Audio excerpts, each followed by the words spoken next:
So this is going to be a really cool night. We're trying something new. We're calling it our campfire conversation. So I'll share a little bit about what that is. But for everyone just joining us, welcome. We are Control Camp, community built for independent artists who are wanting to get their music in TV and film. And that includes commercials, ads, games, trailers for major brands like ABC, Netflix, Hulu, Fox, you name it. I'm one of your hosts, Deraj. I'm an indie hip hop artist based out of Orlando, Florida.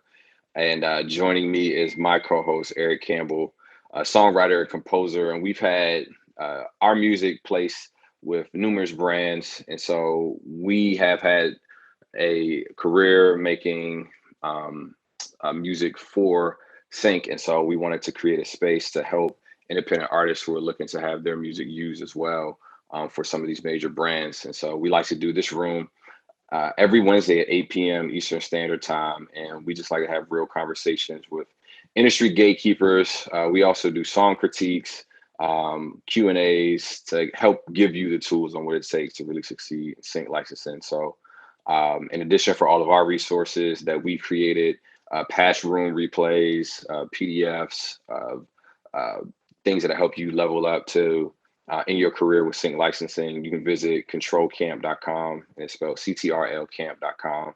The link is in either one of our bios. So follow our club as well to stay up to date with any new rooms that we have.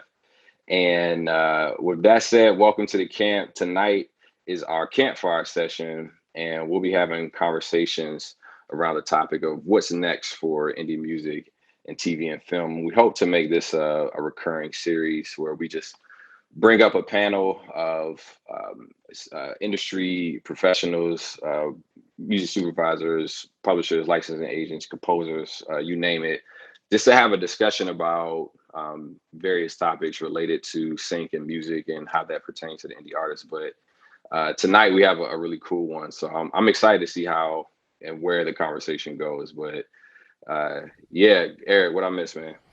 Um, I think we're all good. We talked about Control Camp, the website, controlcamp.com, where you can go and find all our resources. Stick around. If you haven't been here, we do our main room from 8 to 10, and then at 10 p.m. Eastern Time, we go into our after party, which is for members of the club. So if you're not a member of Control Camp, the after party, which is a less moderated space, is kind of where we get a chance to kind of know people in the camp. We get to be a lot more casual and more familiar. And so if you're not in Control Camp or following Control Camp, above at the top of above the title, there's a Control Camp and a green house icon. Just click on that. That'll take you to the club, and you can hit follow. And that'll get you access to the after party. Also, on Saturdays, we do our listening session. And so if you have a song that you'd like to have reviewed, go to controlcamp.com. There's a submit link on there to submit one song for the after party, for the listening session. We will listen to that and give feedback in terms of how that song works for sync. And it's been a really cool room, and some cool relationships have actually come together as a result of people playing the music there. So I encourage you to check that out. And then later this month, we're doing something really cool. We have a few different things we're going to do as part of Women's History Month, but one of them is kind of spotlighting the producers and composers in the camp who are women, producers and composers specifically. And so if you want to be considered for that, we're going to take those people. We're going to do a spotlight on them one of our Wednesday nights in this room, and have them up on stage, let the world know who you are, and give you some shine. And so if you want to submit for that, submit ideally a playlist with at least 3 songs that you produced. Some people started submitting before we said that we wanted 3 songs. So if you submitted one song, just go back. You can submit 3 individually if you don't have a playlist of all all three, but minimum of three songs and that you've produced, and then we'll take a listen to those and pull some people to spotlight. So let's see. Steff is on stage. We said hello. We said hello to Sycosis. We see Jess here. How you doing, Jess? I'm so tired. I'm not gonna lie. Oh. Jaden says hi too. She's still on her laptop, so we're listening together through me. I understand you. Jess. But hi everyone. Good to see you. Jess always checks in. I want to say hi to my cugino, Joe down there. He just joined Clubhouse and is looking to learn about Sync. So I'm glad he found Control Camp tonight. Oh, nice. Hey, cugino, ciao. Got more people from. So he's in Italy. He's in New York, but he is Italian. He speaks much fluent in Italian, better than me. So very cool. Very cool. He's probably laughing at me right now. I know. My brain is just not working.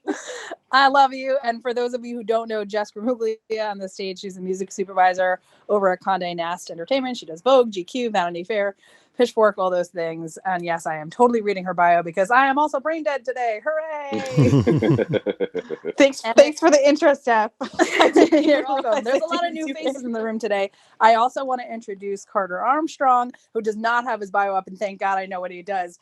Carter is over at Peer Music, and he has to deal with people like me all day. He's an amazing publisher, and I just want to introduce him because this is his very first time and very first room on Clubhouse. So we're going to ease him in. Carter, are you with us? Tap that microphone button. Nope, he might not even know how to use it yet, but it's all good. Oh, there he is. I got it. How you doing? Thanks, Steff. What's going on, Carter? Hey, who was that? Is that Eric? That was Deraj. That was me, Deraj. We just yell at people here. How you doing, man? I'm just watching the bouncing microphone mute buttons. I'm just like trying to figure it all out. But Carter, yeah, thanks for having me. Would you tell the people what you do better than me? I'll do my best. Aside from put up with me all day. So I run film and TV Sync for Peer Music Publishing, the largest independent music publisher on the face of the earth. Yeah. And, what we do is in my department, our job is to tell stories with music and to help filmmakers and music supervisors and podcast creators and video game makers and everybody, just help them find solutions. And we just started working with Stephanie recently, and we started with the craziest project ever and talk about solutions. They wanted something so crazy that only Stephanie and Music Box could put it together. So we're grateful to be working with her. We're grateful to be here. This is a cool room.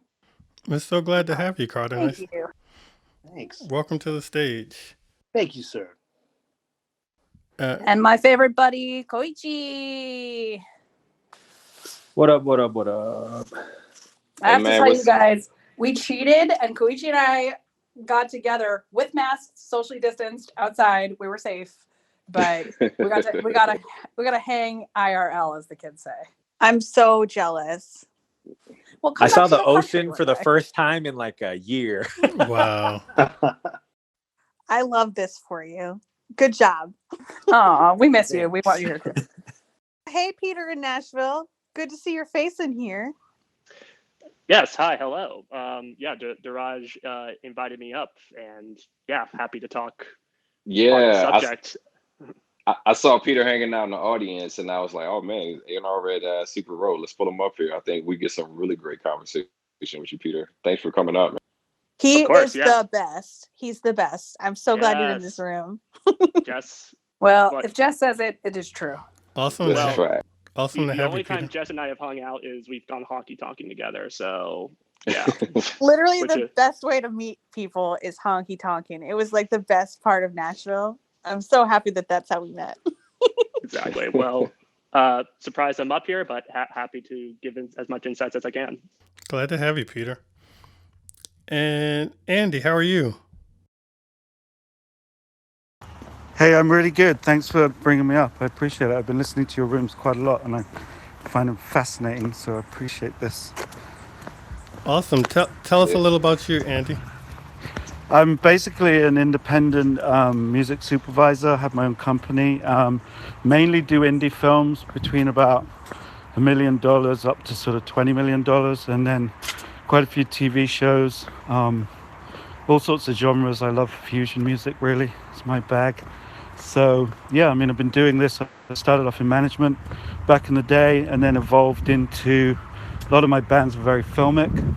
And then I just evolved into film and TV because the sum of the parts for me is just magic. So I love it.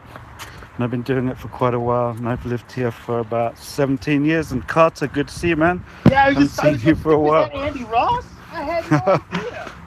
Yeah. All I see is a Razorhead. But what's up, dude? Oh yeah, no, you always use a razor head. Gotta love that. Great to hear But your it's- voice, man. And you.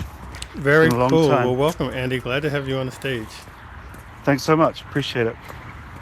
And also, welcome to Katrina from Disco. How you doing, Katrina? Hey guys, I'm doing good. How's everyone doing?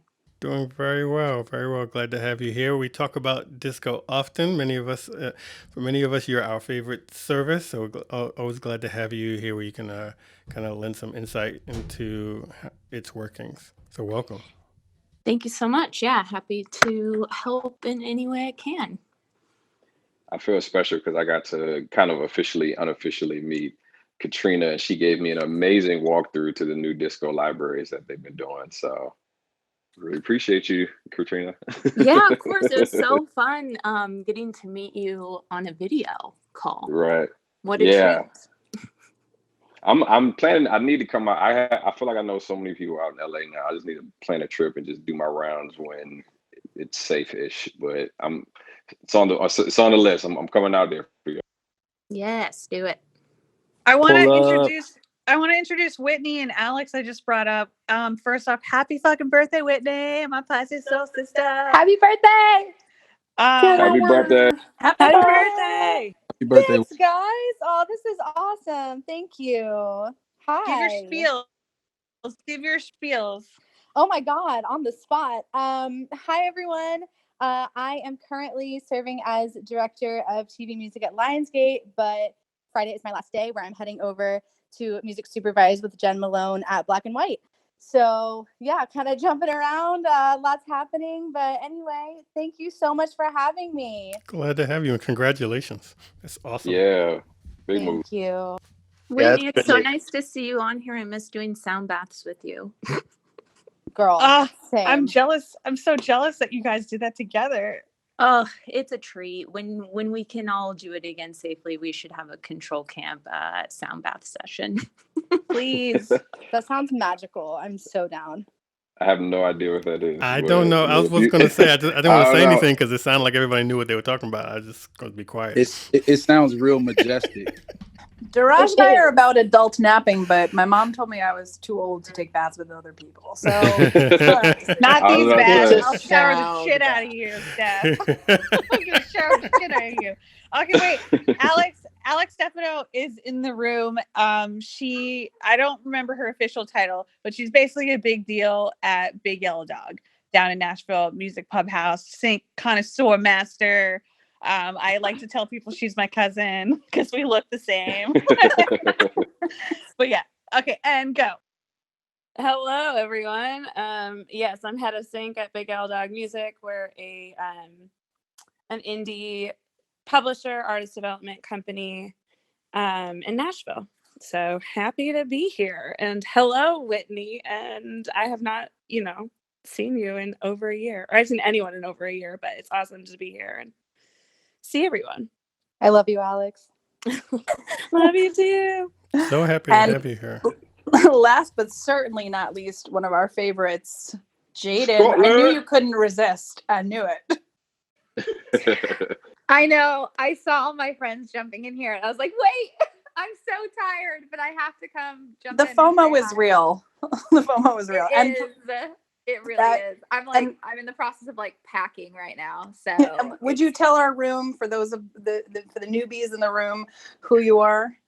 Yes, I am. Oh God, what am I? I'm the director of licensing. I'm the director of licensing. Can you tell Jess and I are together? Director of licensing for one of the larger indie publishers here in the US. I have a background in music supervision, live experiential events, and custom score and composition for TV, film, all media really. And currently, as you all know, living abroad. So my time zone's quite a bit different from yours. And Jaden also forgets to mention that she happens to be a badass musician and an amazing singer-songwriter herself. And she's responsible for everybody's favorite Silver Lake sessions back when the pandemic was not happening, which I'm sure will coax her back to the US to make her do it again. But we have an amazing lineup tonight, you guys. Let's get in it. So dope.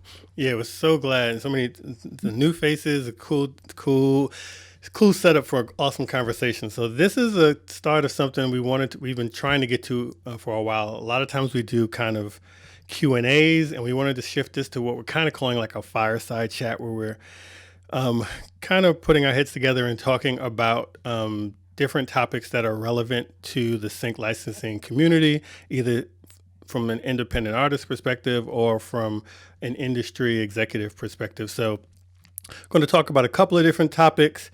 The way we're going to moderate this is either I or Deraj will kind of set up the question or topic that we want to discuss, and then we might toss it to someone, or someone can just jump in. If someone's talking, while someone's talking, make sure everybody please have their microphone muted so we're not getting crosstalk. And then if you want to jump in or you want to interject, Deraj and I will be looking. So just kind of open up your microphone.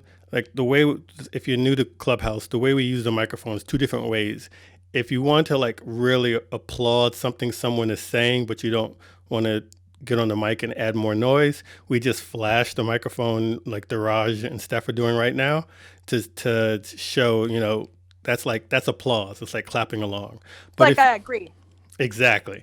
But if you want to try to jump into the conversation, then we'll see you. If you open up your microphone, kind of leave it open for a second and close it, we'll see that you want to jump in, and we'll kind of toss it to you. Like Steff just kind of flashed just now.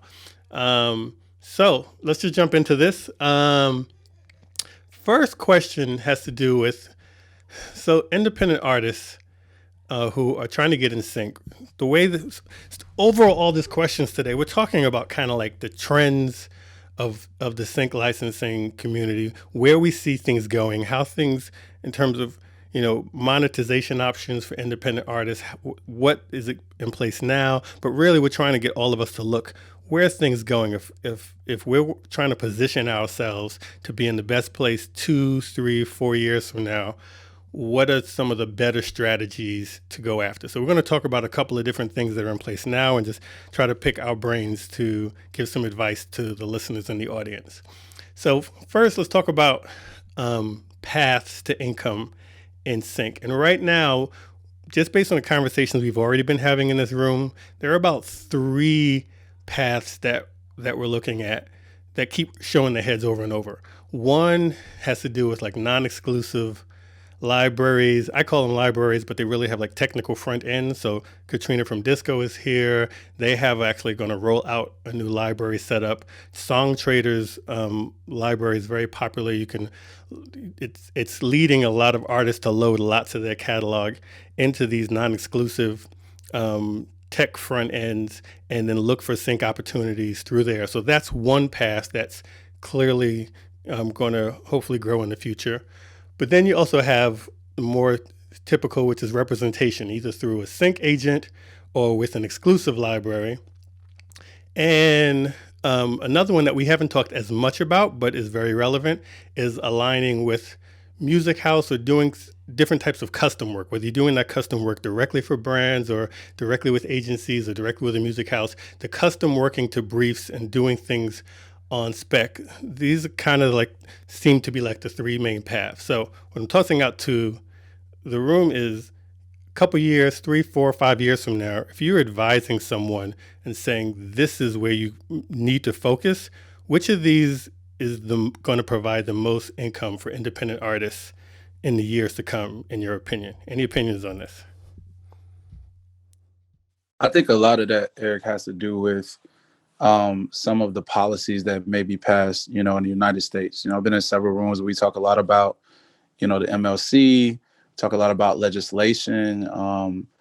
The other day, there were execs from SoundCloud talking about a new monetization system that they might be approaching, and other DSPs or distributors might change that. So I think in a whole, it's going to be about the music industry overall, with Sync being, a subset of that, in one way that a lot of new artists, independent artists, are getting themselves out there.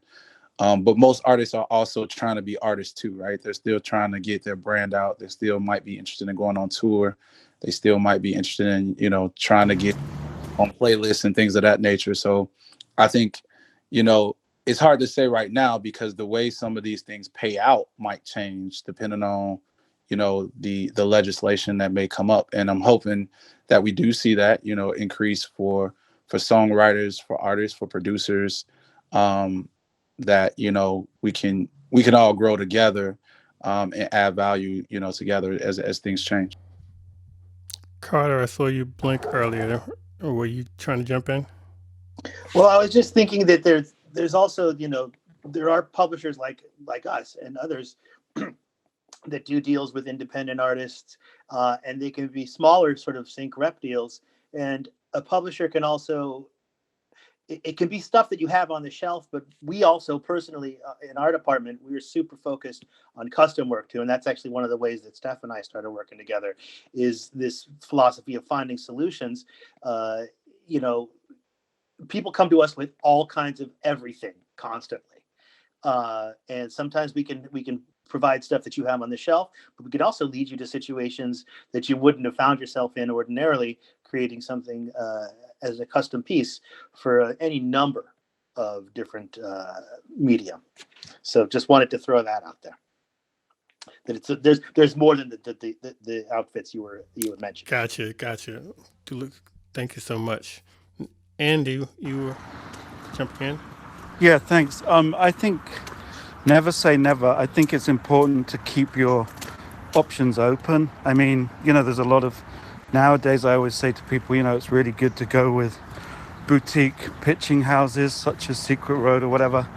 I used to have a different system of using before disco, and then discovered disco. I know these people are on the stage, but these are sort of things that happen. I think a lot of people I talk to, composers and all sorts of people, they often find that some deals they'll sign with a rep company are exclusive. That's fair enough, but they can do library stuff as well. I mean, I think it's really important for people to explore many avenues and not pigeonhole themselves into one place. And if you are doing an exclusive deal, obviously make sure that you trust the people you're doing it with and that they love your music. Otherwise, there are so many different things that are going to come up in the future for ways of you getting your music to supervisors and things.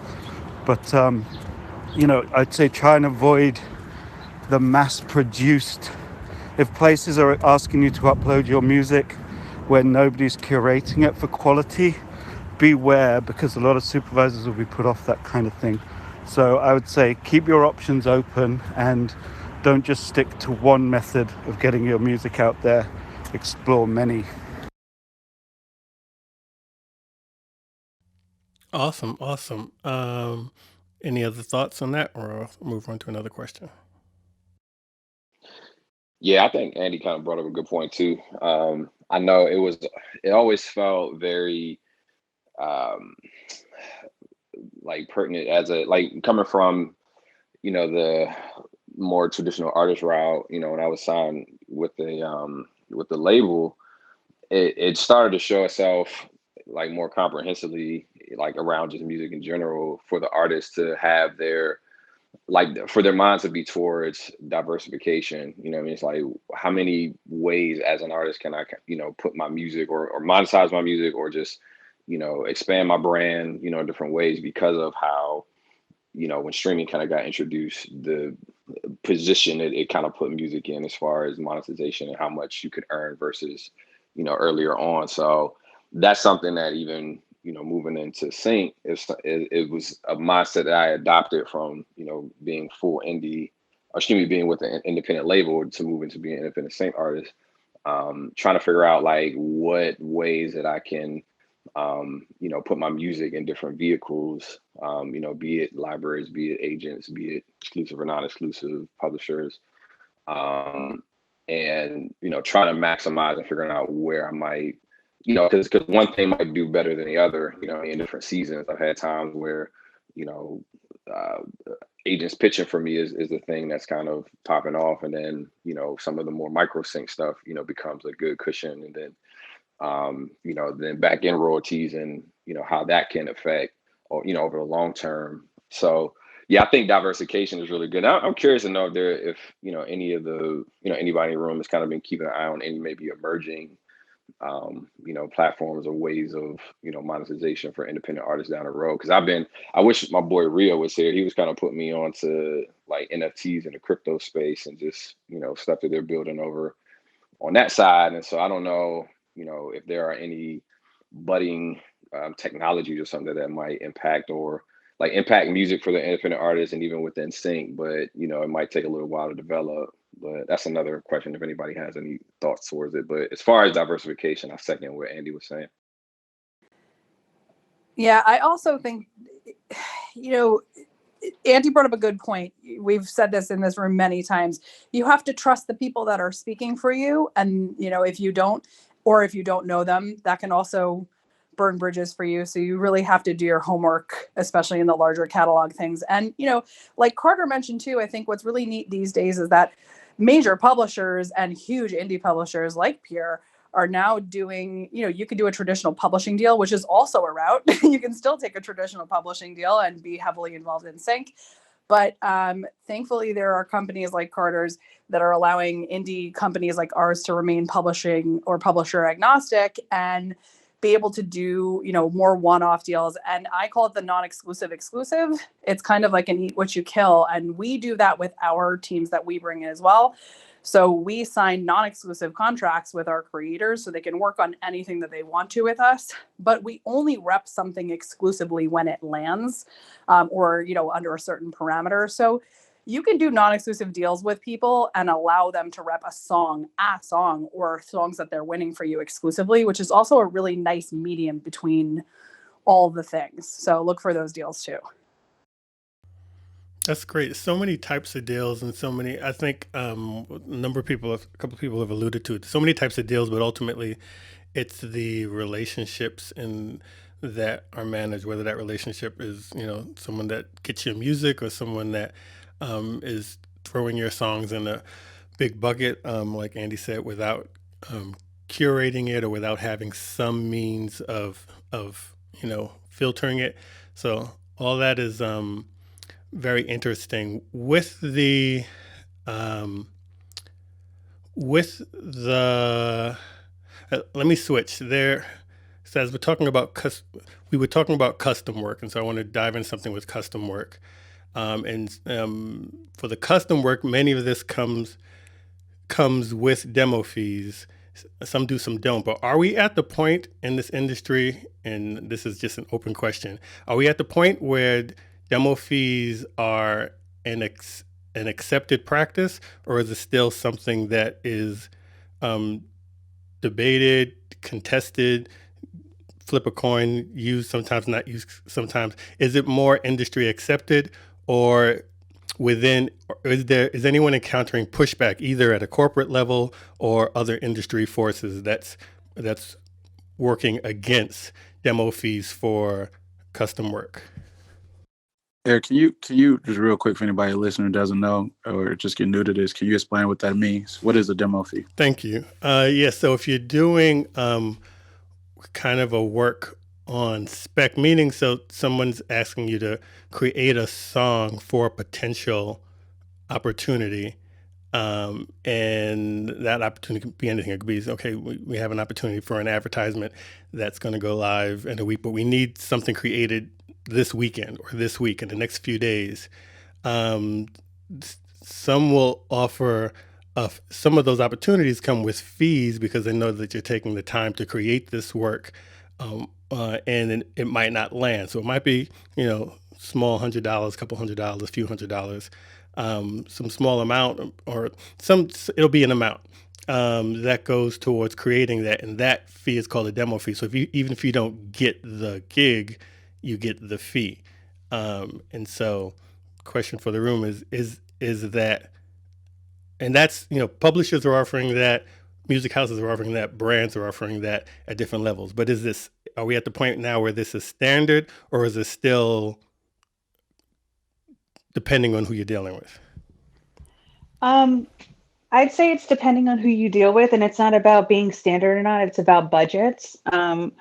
Especially like for me in my world, my budget sucks, so it's hard to offer demo fees, and also like we didn't even get to the point of kill fees. So like to explain kill fees, it's like you did the demo, you did the spot, you did some revisions, and then they decide not to go with it anyway, and then you get paid a kill fee.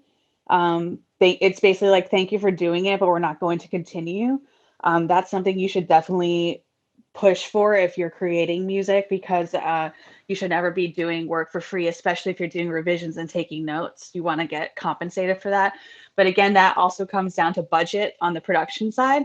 Typically the creatives are always wanting to offer some kind of fee if you're doing work for them. Like creatives, just like, it's like artists, everyone wants to support everyone. So if you're getting pushback, it's really coming from the more like business entities and like the corporate-y kind of people, rather than the people on the ground in the creative conversation. So it's something to definitely ask for, be aware of, be workable. If you know what the whole budget is, it'll make more sense. And but yeah, I think it should be standard, and I think it kind of is standard, but I work in like a very niche kind of space, so that's my own 2 cents. I can jump in and take this one. I think Jess is right. It depends on who you're talking to. It's very, very absolutely standard in advertising and commercial brand space. So if you're working for music houses, or if you're working for ad agencies and things like that, they tend to pay really great demo fees, anywhere from $125 to $500. I would say the averages in New York and LA are $200 to $300, usually in the $250 range. For creating that. And kill fees can be anywhere from a couple $100 all the way up to 50% of what the project value is, depending on who you're working with. That's totally standard in advertising. However, it is the complete opposite in film and television. So if you're working for a Netflix or a lot of the larger companies, they're typically not offering demo fees. They're also not going super wide with their briefs though. So the question I always bring up, and the things that I ask my composers when we're saying, if we send a choice out, to do something, is here's the project, here are your odds of getting it. And you have to ask yourself, how wide is this brief possibly going? If you got that brief from 2 other people, and they're asking you to do it for free, then you go, maybe it's not worth the risk doing it. If someone says to you, hey, Eric, I want you to work on something this week, but I don't have a demo fee for it, but it's our gig, and you're only competing in-house with 2 other composers, he might say, cool, I'm going to take that risk because I know that my chances are much higher. So it really depends. And sometimes, as our company, we don't always get demo fees to give our composers, but sometimes if I'm asking a composer, especially if it's a tight turnaround to do something, we'll pay a demo fee, even though we're not getting paid it from a giant company. So we sometimes put up those fees just because we don't want to abuse our composers and we want them to like us. So it depends on who you're working for, though. Yeah, and That's why we love you, Steff. To Steff's point there, I mean, this is why so many of us have also prioritized the relationship that you build with whoever you're going to be working with. Because I've been in that situation, not directly with Steff, but with, I've worked with other agencies that have had Netflix on a client call or something. And, I got put through the ringer and they were just like, okay, well, this was bullshit. That was totally unnecessary. We'll handle something on our end. So just, our bad kind of a thing. But on the flip side, for anyone who was in this room and they're like, I did not know a kill fee or a demo fee existed, don't also be a dick and just start telling everybody, hey, what's my kill fee or what's my demo fee from the get, as if you somehow just deserve that now. You're more than 100% more than allowed to ask about it, but please come at that the right way, because you want to, like, it's a totally okay question to ask, but there is a right and a wrong way to ask about it. So, and kill fees are not common. Koichi is right. They happen. And the better your relationships get and the more you are proven in your track record with people, the more they're willing to give them. And you should absolutely ask for them, like Koichi said, as appropriate. That is so cool. Such great insight. Andy? Yeah, can I just say, from indie films, I've never really ever paid a demo fee, but I do often try and get original songs written. Some of them are incidental original songs, like club scenes and things. And again, I go out to very few people, and I usually say there's 3 of you trying to get this. Or if I can, I'll go to one person and I'll give them all the information I can, what the fee will be if they get the job, and if I can try and let them keep the cue and they license it to the film or whatever. So I think don't look for them in indie films at all. But if you're given the opportunity, your question should be, can you keep the cue and license it to the film? Or can you, or what are you going to get? What's the deal and how many people? Again, I agree with Steff. That's a very good point. That's great insight. Before we continue on, I want to welcome Tommy Jackson to the stage from First Note Entertainment. Deraj and I met Tommy at the last 2 Durango conferences, and his company does a lot with Sync. So, hey, Tommy, how are you? Hey, man, thanks so much for inviting me up. You and D is man, I love you guys to death. Jess, Carter, Whitney, kind of awesome being here. My first time on Clubhouse. Go Boomers. Welcome.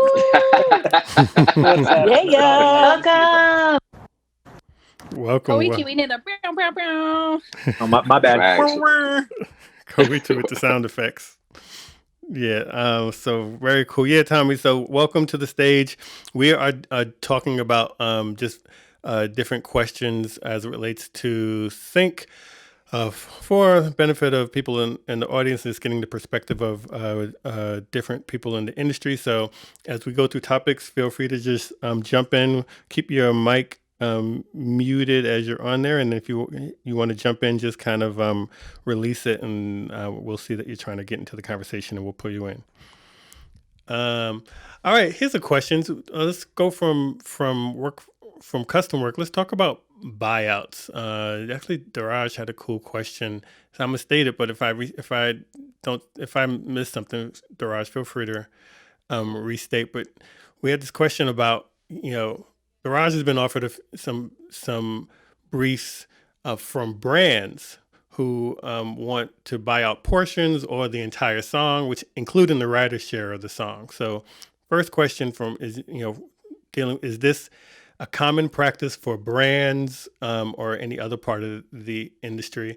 And just from everyone's perspective, if you were advising an independent artist, what are the scenarios where it's okay? Because so many of us are conditioned, like, never sell your stuff. So one of the things where you would advise someone that this particular opportunity is worth considering for full buyouts. Any thoughts on that?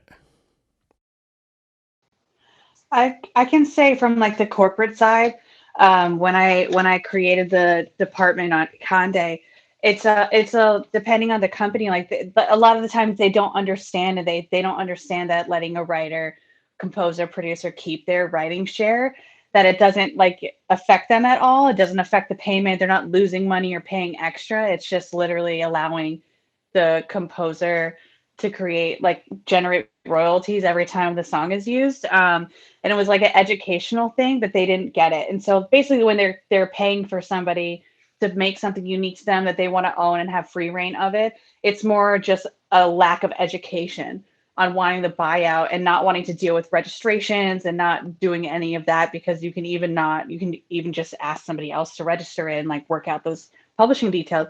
So it's on the soup side, that's when I see it coming.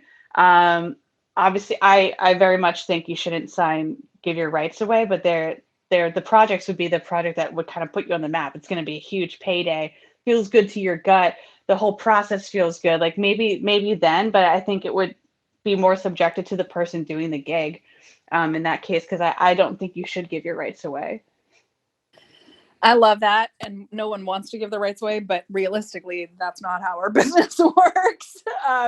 I'll speak to the other side of it is when you're working for a giant studio, a good portion of them, especially if you're in film and television, will ask you to give at least half, if not all of your publishing rights away. However, most work for hires these days will allow you to keep your writer share for that. And then the good ones will also, like when we do work for hires, but we have a revenue share back. We've done co-pubs and also splits with companies like Fox, but generally speaking for Netflix, for Disney, for DreamWorks, for Nickelodeon, for companies like that, they are complete work for hire, things, but you can work out other things which are neat, especially if you're doing film and TV, which we haven't really talked about, which are you can still get producer points. You still can get SAG, AFTRA, you can still get AFFM. It depends upon, and for anybody who is not familiar in the room, I'm talking about union fees. And Jess brought up a really great point. A lot of the reason why, especially in advertising, brands are confused about that is because they know that when they're using SAG, which is or after the vocalist union, those fees are heavy and they're footing the bill for those, and they get them confused with back-end writers' royalties, and they think they're going to have to pay out on those. So Jess brought up a really good point. And thankfully, we have people like Jess who are educating them to make it a little better. But those are things you should consider when you're doing things for film and TV that are custom, especially that Carter knows. We've negotiated stuff like that before, and he's seen me be a fierce advocate for it. You should be able to get those fees on top of your work for hire. So yes, maybe they work for hire your publishing, but you should be able to keep your writer share, and you should also be able to get SAG or musician union fees on top of those things for film and TV. And those are for customs. I'm not talking about just for sync. If you're syncing a song, it's different that you're not making for customs, but you can also get producer points so that if that song ends up on a soundtrack somewhere, you can get points for those things for being a producer. So you have to continue to educate yourself about all the revenue streams on those things. Yeah, negotiate the shit out of that deal for yourself. That's really what she's getting at. Damn straight. Andy actually brought up an amazing point with docs, and actually we built our business around doing that. We started educating our documentary filmmakers that we were working with by saying, hey, do you need this entire score? Is there a reason? Most people, what they want are the ability to use it and license it as they need, in terms of meaning if a film that you're making music for gets licensed to like NBC or or a distributor, they need those rights either at least 10 years or in perpetuity for you. They're not going to come back to you and ask you to use your song every time they want to sell it to anybody else who wants to distribute that movie. So they want those rights across the board. So a lot of it has to do with that too. It's pretty complex, but you shouldn't be afraid of work for hire. Jess brought up something really important, which is you should just be getting paid fairly. If someone wants to buy you out, be aware of the fact that they should compensate you for that privilege. I say you don't get front end and back end. They don't get to pay you like crap up front and take all your rights away. So that's what you have to consider. Go ahead, Andy. Yeah, and I'd say on films again, if they're asking you to write an original song for the main title or something, they're usually going to have to offer you quite a bit of money up front if they're going to own everything, even on an indie film. And most supervisors, if our budgets are tiny, I'll be saying to them, you can't really own this. It's not right for you to be trying to own this to the producers, because as Steff said, you're getting it in perpetuity. You can use it for whatever you want. You have to pay them more if you want to do that. And I'd say to anybody out there, if they're trying to own it, work for hire, unless it's a cue that's taken you, I get a great pianist to write a cue that's going on in a hotel lobby. I know it takes him one take. So, he's getting bought out for $1,000. Not a big deal. And some people, I often try and see if they can pay them through if it's ever synced again, because the artist could maybe try and sync it and get half the money, and some producers agree to that. But I'd say definitely try and get good money up front, because when I managed a band, we were told beforehand that they were looking for a theme song for a Disney show, and there was a buyout and everything had to be given up apart from the writer's share. I've never ever had an artist have to give up writer's share in film or TV. It's only ever happened in commercials, and I would fight strongly for nobody to ever take the writer's share in film and TV if possible. But when Disney picked up this song that my band had, they paid them a good chunk of money up front, and they owned the master and the publishing, even though it's an existing song, and it became the theme song of Grey's Anatomy. So they turned out doing fantastically well out of that, and they got reasonable money up front. And that's a great example of where doing something like that, which you may think, why are we selling this song, changed their lives. And if the show had flopped, it may have been a slight risk, but probably not, because the money up front was pretty good.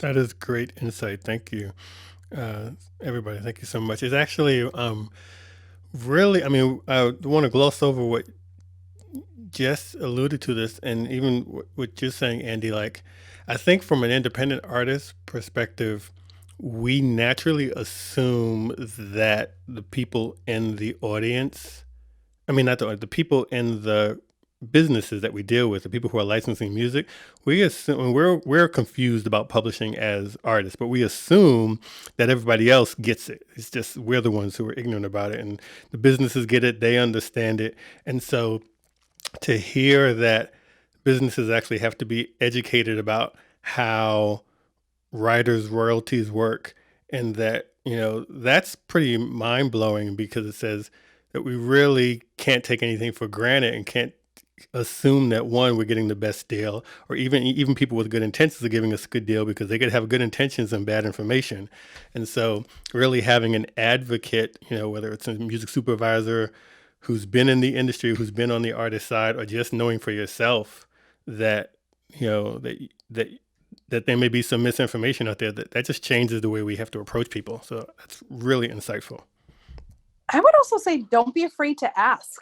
You know, I think artists are pre-programmed and predispositioned to say, we're just going to accept the shitty deal that you get. And, you know, as long as you're a human and you're polite and you know who you're talking to, like Koichi said, it's okay to ask. Just do it in the right way and have good timing when you do it. You know, recognize that people are busy and crazy and all the things, and just, but you have the right to ask. Don't feel like you can't say, oh, hey, you know, is this, because the worst thing that can happen usually, if you're polite and you're kind and you're respectful of when you ask, is they just say no. And if on the chance that they are just trying, they don't know, and they're just trying to, like, say, carve out something, like if I'm working with the Nike and they just, all they really want to get at is, you can't use this with Adidas or other sports brands, but if you want to use it for something else, go ahead. A lot in advertising works like that, where you could just say, you get carve outs and say, we're just not going to use this for sports. Or if it's a liquor company, you can't use it again for liquor for the next year. But those things can be negotiated, so don't be afraid to ask.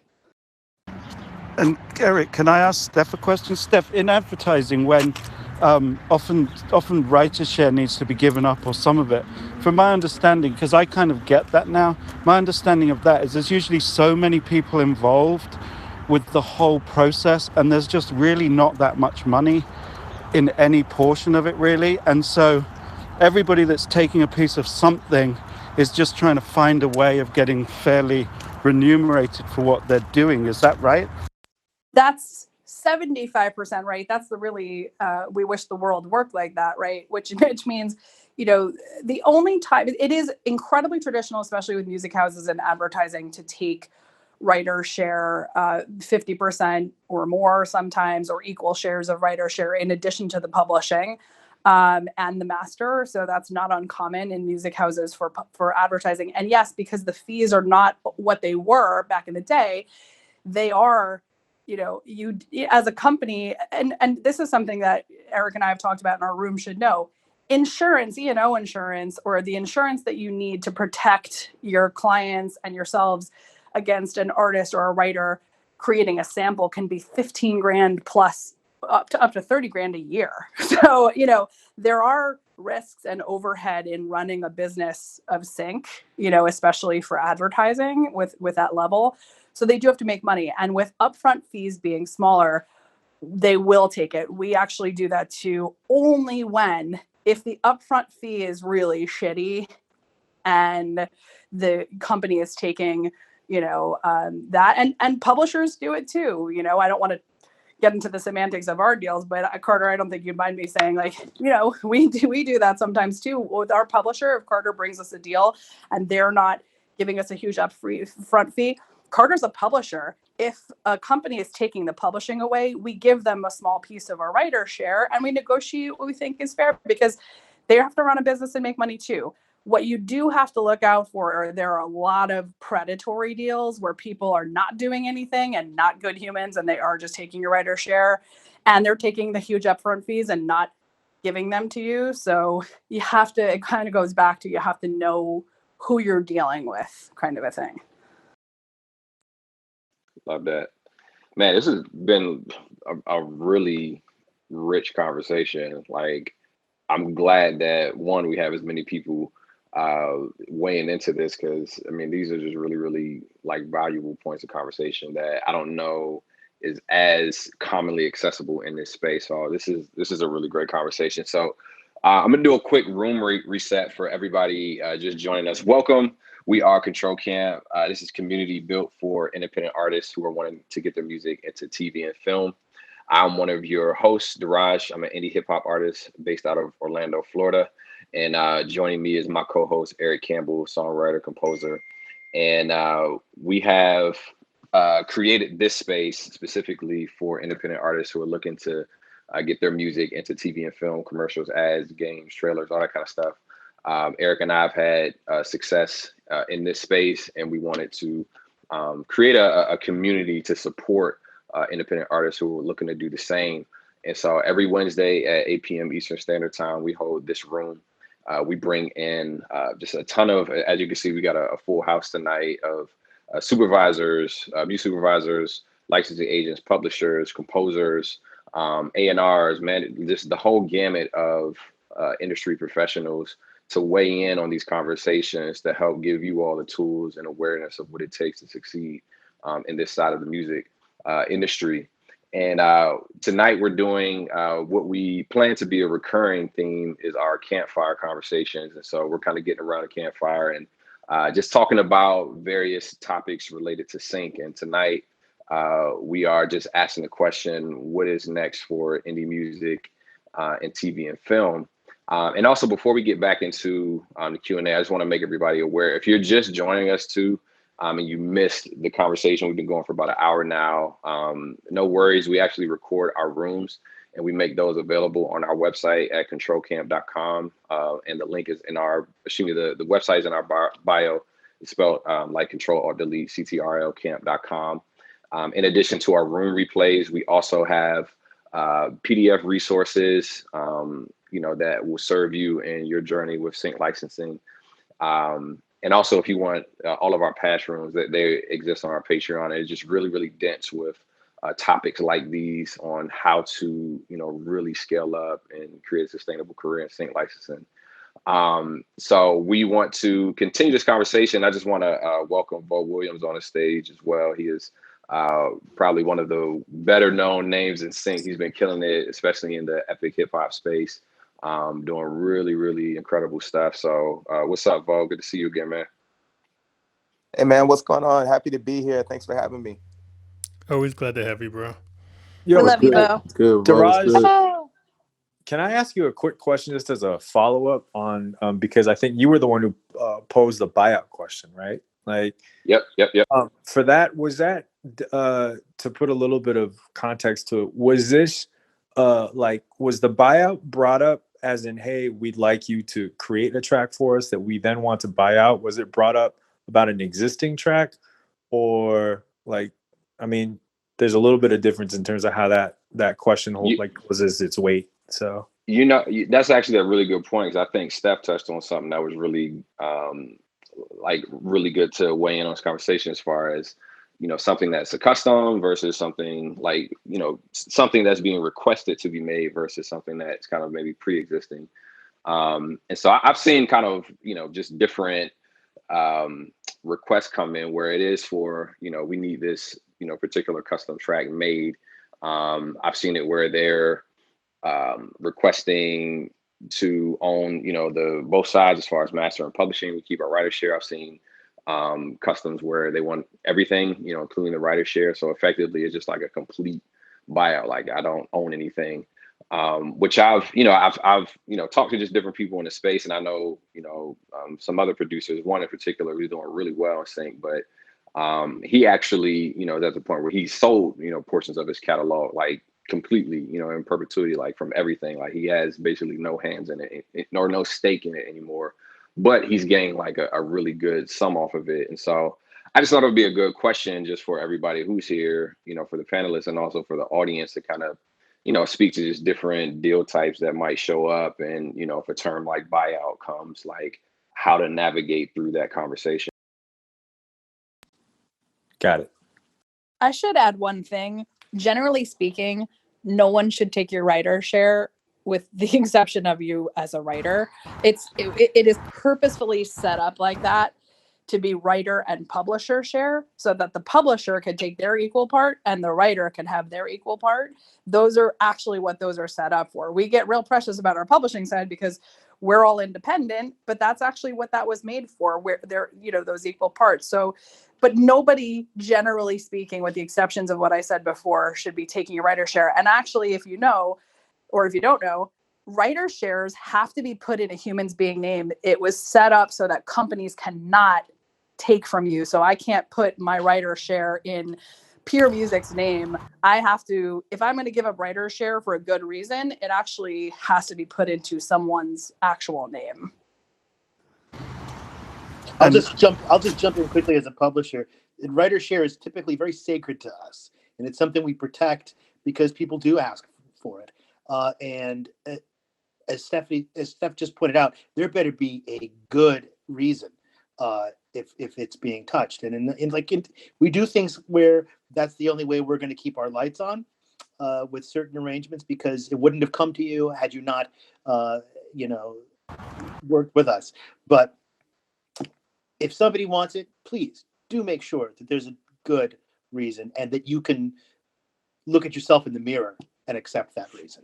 Yeah, Carter, that's exactly right. And Carter, as a publisher too, brought up a really good point. You have to say, is this person, that's the right question. Is this person bringing me a unique opportunity that I wouldn't have been able to get otherwise? And also, are they profiting off of this in some way? So like I said before, if your publisher is bringing you an opportunity that they don't need to bring you normally because they're not going to make any money off the publishing because a larger company is buying out that publishing and they're still bringing you the opportunity, then you have to say, is it writer share? Is it part of the fee? Is it a little bit of both? But you can determine those things, individually, case by case. Andy? And a lot of people that work in the industry, from managers and any advisors, lawyers and everything that care about artists, we've been fighting for nobody to touch the writer's share forever. Hell and yeah. if people start rolling over, it starts making a waterfall. So I've never ever asked anybody to give up the writer's share, and I never will. And it's, as I say, it's slightly different in commercials, and I used to fight it as a manager, but I get that. But one other thing I'd like to say is you've got to remember, if it's a work for hire, there's kind of three things. There's the master recording, there's the writer's share, and there's the publisher's share. Now, if a composer isn't getting paid enough money, I'll say to the producers that you'll probably be able to get this composer, but you should let him keep the publishing, him or her keep the publishing.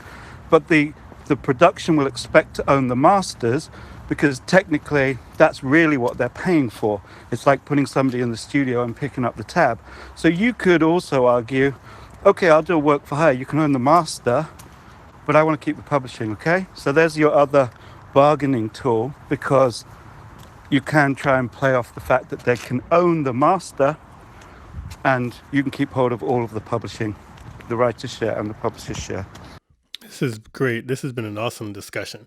And thanks so much. All right, let's switch. We want to do, I want to cover maybe two more totally different points, and then we're going to switch to save some time for Q&A. All right, so switching gears to something totally different, and actually the first part of the question isn't even sync related, but it is timely.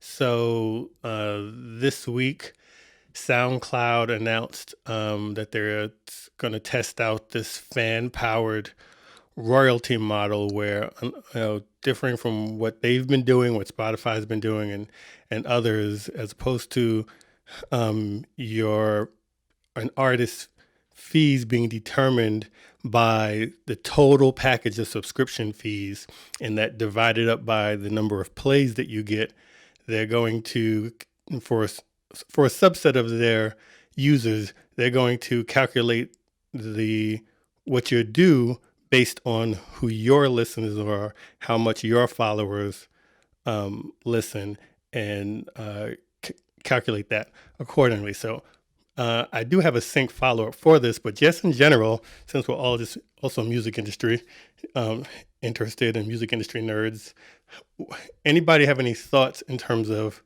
whether this changes anything? Do you foresee this having a significant income difference for artists? Is this something you see dominoing into other services, or just any thoughts about this since it was announced this week? Yeah, I'm very interested in it. I mean, Deraj and I were talking about it. Kristen, who's down below, we were all kind of in that room when that conversation jumped off. I think you hit it on the head when you said a subset of their users. So it's not quite across the board change, right? There's a certain level of buy-in or subscription service that the users might have to have before they can see this model actually take place. But I think, I was talking about this earlier.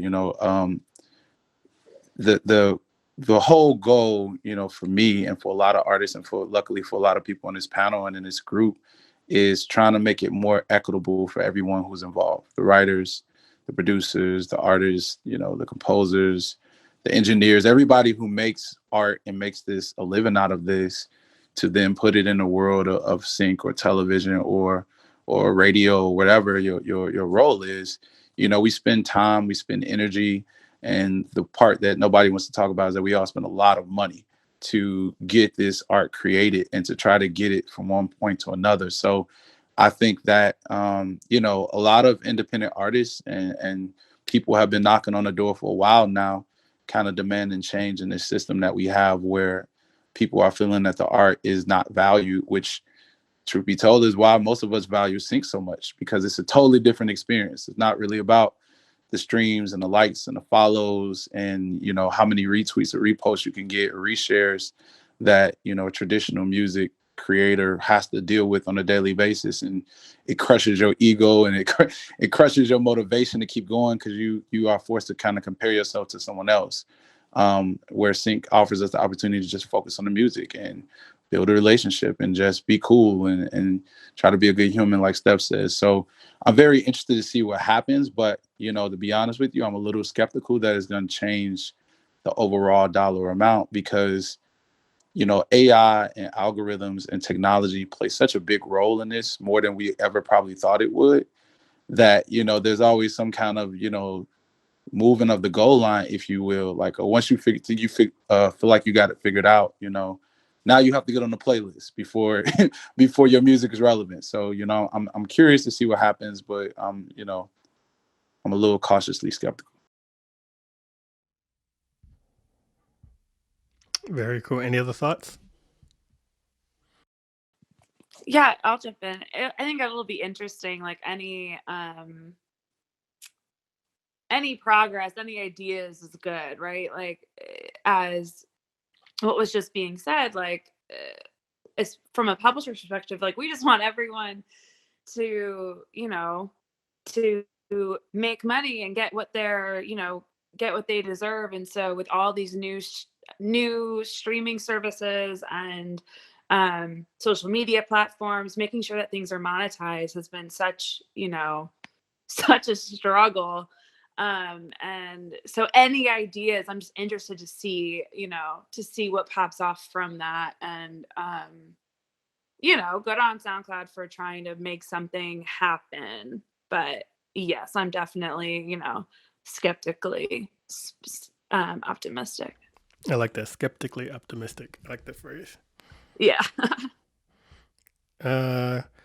Okay, so, and with that, I guess especially for the music supervisors, Jess, wait, are you representing the supervisors today? Everyone else is. Who, me? Yeah. Sure. Okay. Oh well, I'll open it, but I'm asking you first, Jess. If let's assume if this were to go big, if they were to do this test and it showed that wow, there is some big difference, and so we're going to roll this out, and then other people follow, or SoundCloud rolls this out, and then we're going to start flocking to SoundCloud. For anyone who would this change anyone's workflow in terms of what type of links you allow? Like some people are very like no SoundCloud, don't like, send me disco links, send me box links, but don't send me SoundCloud. So could this potentially change that? I'm going to say no, but I want to give the caveat that I'm one of the less particular supervisors about how you send me music. For my purposes, I'm just looking for good music, and I feel like Andy's going to be on the same page from previous rooms we've talked on. But for me, it's just about giving me good music and finding good music. I'm already on SoundCloud. I listen to stuff on there all the time. My only thing is like when you send me a SoundCloud link, just let me download it because I need to test it out to picture, and it's easier to do with the file. So that's like my one thing with SoundCloud. It's very rarely downloadable. I think hopefully it will drive more people to it. Because it's going to hopefully generate more revenue there. But for a supervisor's needs, I'm just listening to music anywhere I can find it, for the best creative option. The one thing for me that will make it hard is the clearance, because SoundCloud particularly has a lot of DJ sets on there and like just all these awesome remixes and stuff, which I'm like, oh, if this becomes more of a trend, it might be a little bit more difficult because everyone, like if my producers are on SoundCloud more often, it could like stir our creative drive too, because we're very trendy, with like Vogue and stuff. So I will be worried about trying to clear these unclearable songs. We had a SoundCloud TikTok hit at one of our live stream events last year, and I had to work out this like very special deal because I found out that the remix that became the viral version was not an approved edit. It wasn't supposed to be released, and that's the famous song. And so I have a feeling that's going to happen more. But yeah, that might have been too meta, but that's my answer. No, that's great though. Great insight. I love that. Tommy, you jumping in? Yeah, I'm going to jump in from a different angle. You guys that know me know I come from two different backgrounds. One is the music world, but obviously I've run a very successful firm on Wall Street from the standpoint of financial advising for a lot of years. And so I come from a different business point of that. We got to look at what these platforms ultimately are. Wish they were about promoting song and artists, but they're about IP address. They're about collecting data. They want us to get on their platforms. They want us to share our connections. They want us to get out here and work extremely hard for us. I love what this platform's doing, but at the end of the day, it's collecting IP addresses. So I don't think that for the independent artists or the one that's out here fighting for our daily functions to eat, I don't think it's going to be a major change in the standpoint of revenue streams.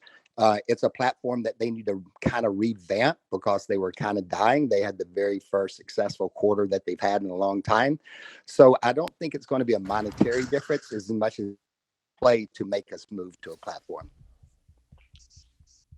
I love that perspective. Solid point. Yeah, that they are being shifty. Great point, Tommy. Yes.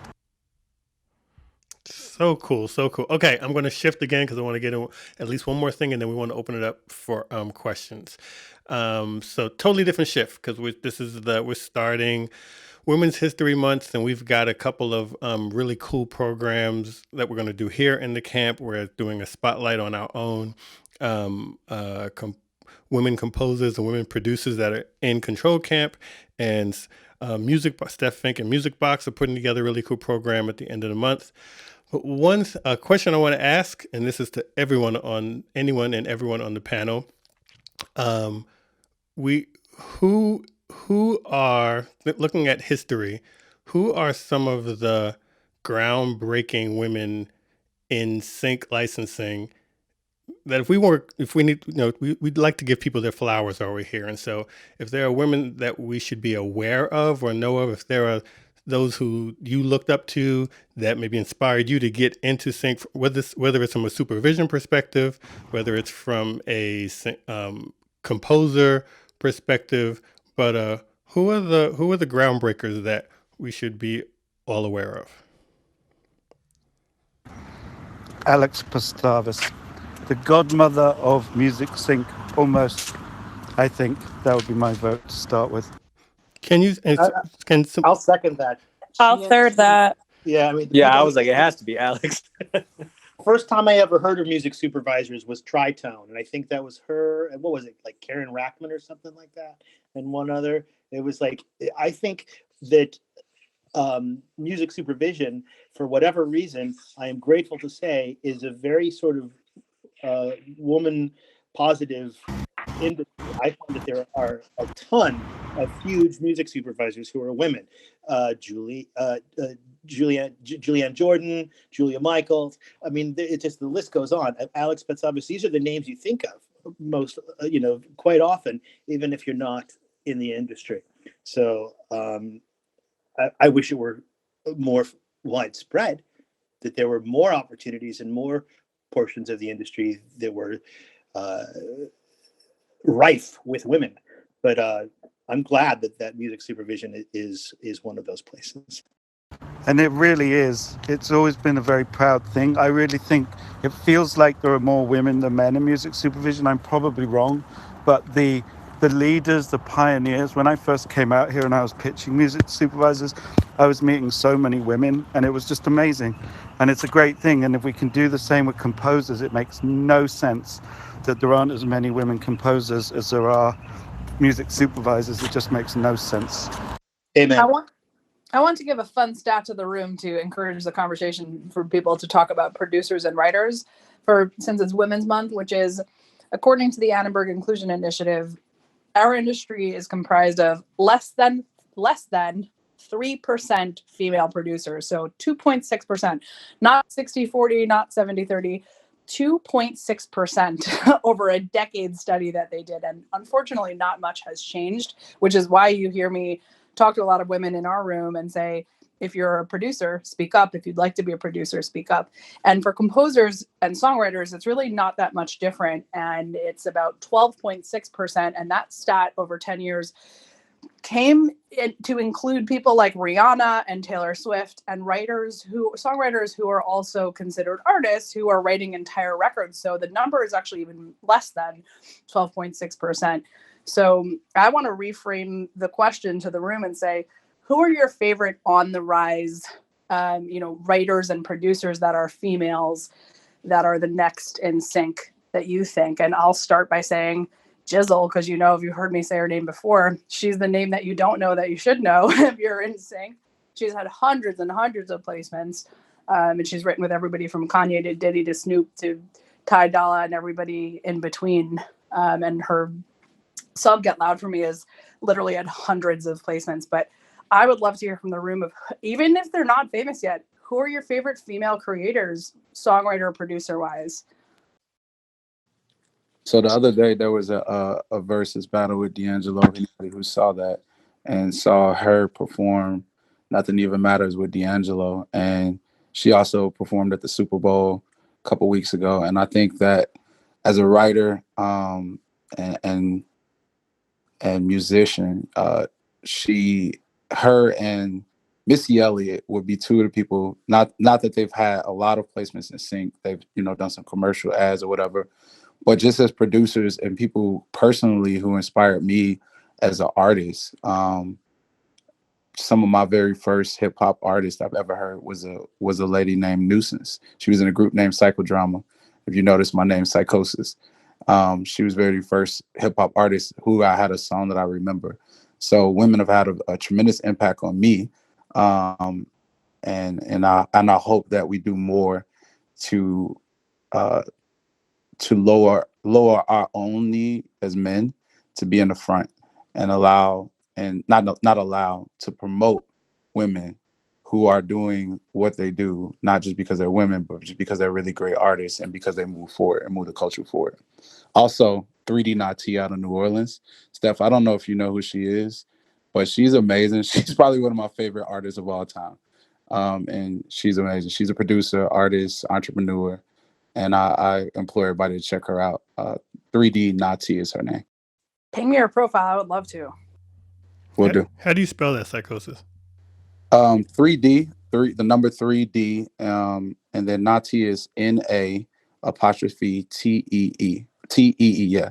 I don't think she's on Clubhouse, not to be sure, but she's very well known underground artist. She's on Instagram and a lot of other platforms. And she does a lot of writing, acting, producing, create her own app, fashion. But she's an incredible talent for music. And I promote her like I know her, just because she's that great. Vo, were you trying to jump in? Okay. Oh, sorry about that. Yeah, I was just listening. I thought that was a great testimony and also recommendation. So I was just writing those down. I want to give a shout out to AG, who is an incredible producer, composer, songwriter, specifically in the sync space. I wouldn't say she's necessarily emerging. She's becoming kind of like just one of those staples in the space. And I'm really proud to have her as a friend and just also really look up to her as a musician. She's got some crazy, crazy creativity. Also, Samantha Powell is another singer, songwriter, composer, producer. And for me, those two are like personally like heroes of mine, friends, partners, and we've made so many great records together. Samantha actually is single-handedly responsible for starting my career in sync, and that she introduced me to my mentor and really the collaborator who set me off in this space. If it wasn't for her recommending me and kind of like giving me my flowers and appreciating me, I wouldn't even be here. So yeah, those two for me. That is so dope. Are either of them on Clubhouse, Vo? I think AG is. I'm not sure if Samantha is, but I'll send her an invite if not. Yeah, we'll have to I'd love to have you bring her into a room and we'll do a Q&A. We'll do a proper Q&A. That'd be dope.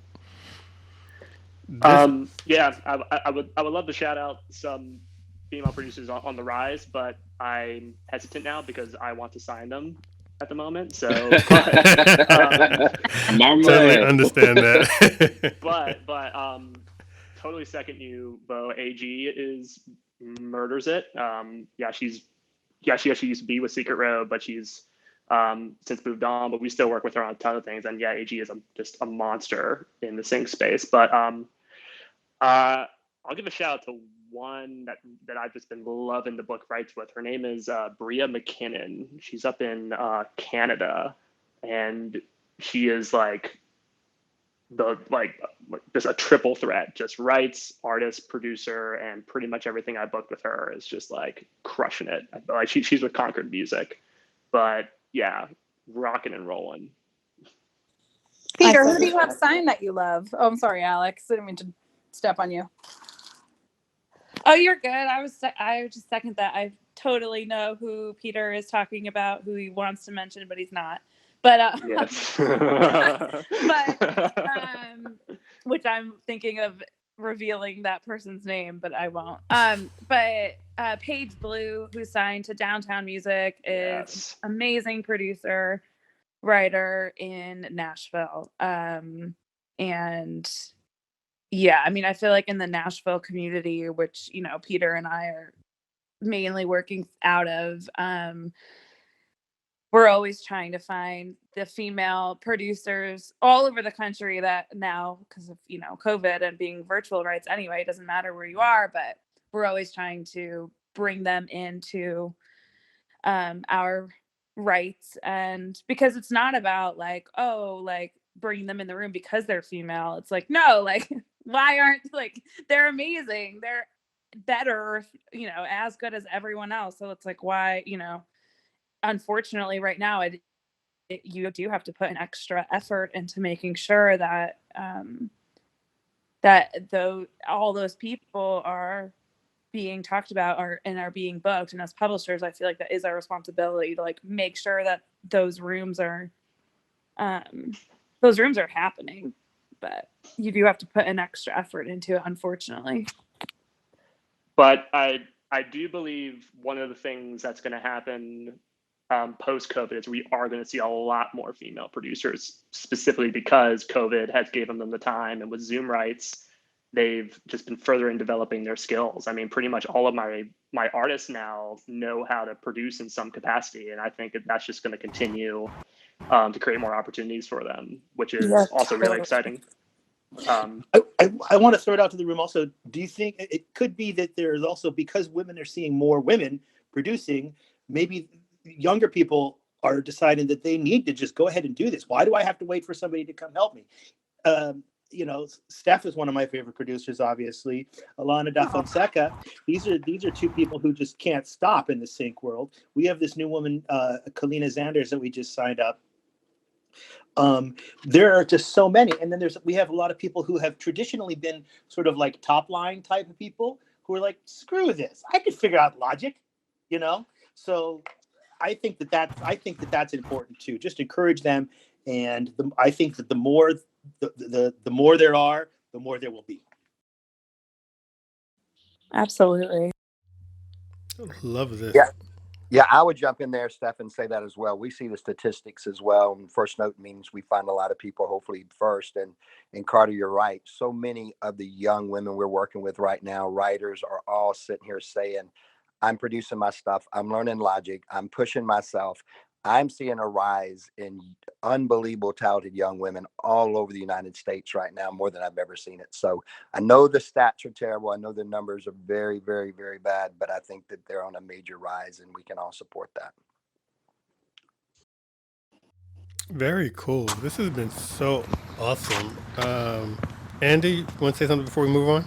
Yeah, I just think we've got to hit up some composers. I mean, obviously Hilda Gudendottir, who won the Oscar, I think she's going to be huge. I mean, the score she did for Chernobyl just gave me shivers. And obviously another one is Mika Levy, because she came from a band background, and basically, you know, her sound is so different, and directors and people are starting to, you know, finally be brave enough to sort of go for people that are just going to give them something different. The trouble has always been, you know, it's a sheep mentality of like, everything's got to sound like each other. And there's so many great women that have been around for ages in composition whose score is just so beautiful. And another one I'd say, somebody that really isn't that famous yet, is somebody called Zeltia Montez, who's from Spain, and she has a beautiful color to her scoring, and hopefully she's going to be big too. I love that. I forgot one, Eric. Von D. Oh, hell yeah. Von D is the name to know. Really I didn't say her because she'll probably end up on the stage when we do our spotlight in a couple of months. I be for real. She deserves her flowers now. I mean, in this short period of time I've been able to hear her music, she's amazing. So yeah, we have great people in our room. Casey Kova and Jason's here. We got to bring Camara is amazing. Mo, we have Kristen. We have really great people in our room. We'll get them up. Angela Johnson. We got some killers in the camp.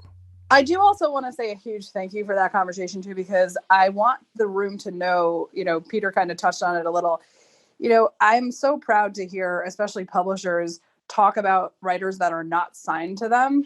You know, one thing that we as creators forget sometimes is that these publishers, you know, they have relationships and they build you. And it's really difficult as a publisher to be able to build someone up and then sell them, have someone else, you know, use them, and you don't get the benefit of doing that. This is still a business, right? So there are, you know, and I give Carter your flowers for being a publisher that allows those deals. And, you know, to anybody like, you know, Alex and Peter, who are even promoting other artists, it's not easy to do that. And there's a reason why it doesn't happen often. So to see that happen on the stage is a really big deal. Yeah, sucks. Also on the trap side, or I mean, not just trap, but I mean on the hip hop production side of things, they're known names now, but both like it's weird. I'll say both girls, like with air quotes, because that's on the back half of their names. But you have Ebony, Wonder Girl, and then Track Girl, like both super fire Black female producers in that space who've been crushing it. So, well, if anybody wants to connect to any of these women to get them in our room at the end of the month, please DM me and we'll have them up on our stage for sure.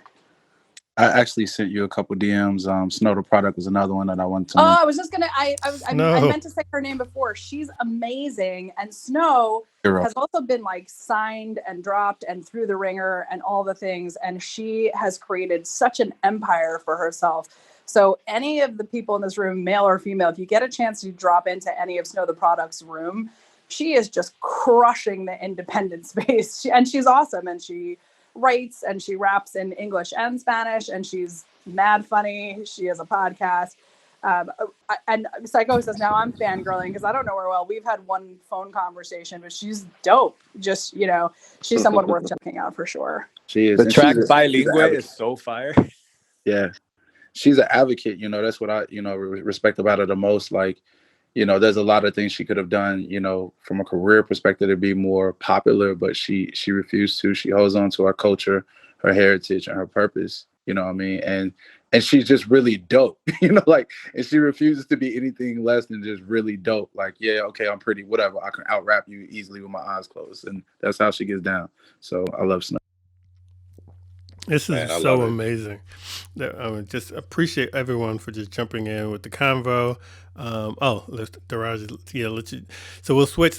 Deraj is going to do a reset, and then while he does that, I'm going to turn hand raising on. And so we're going to, for the next 30 minutes, we'll just do open questions to the panel about anything we've talked about Sync in general.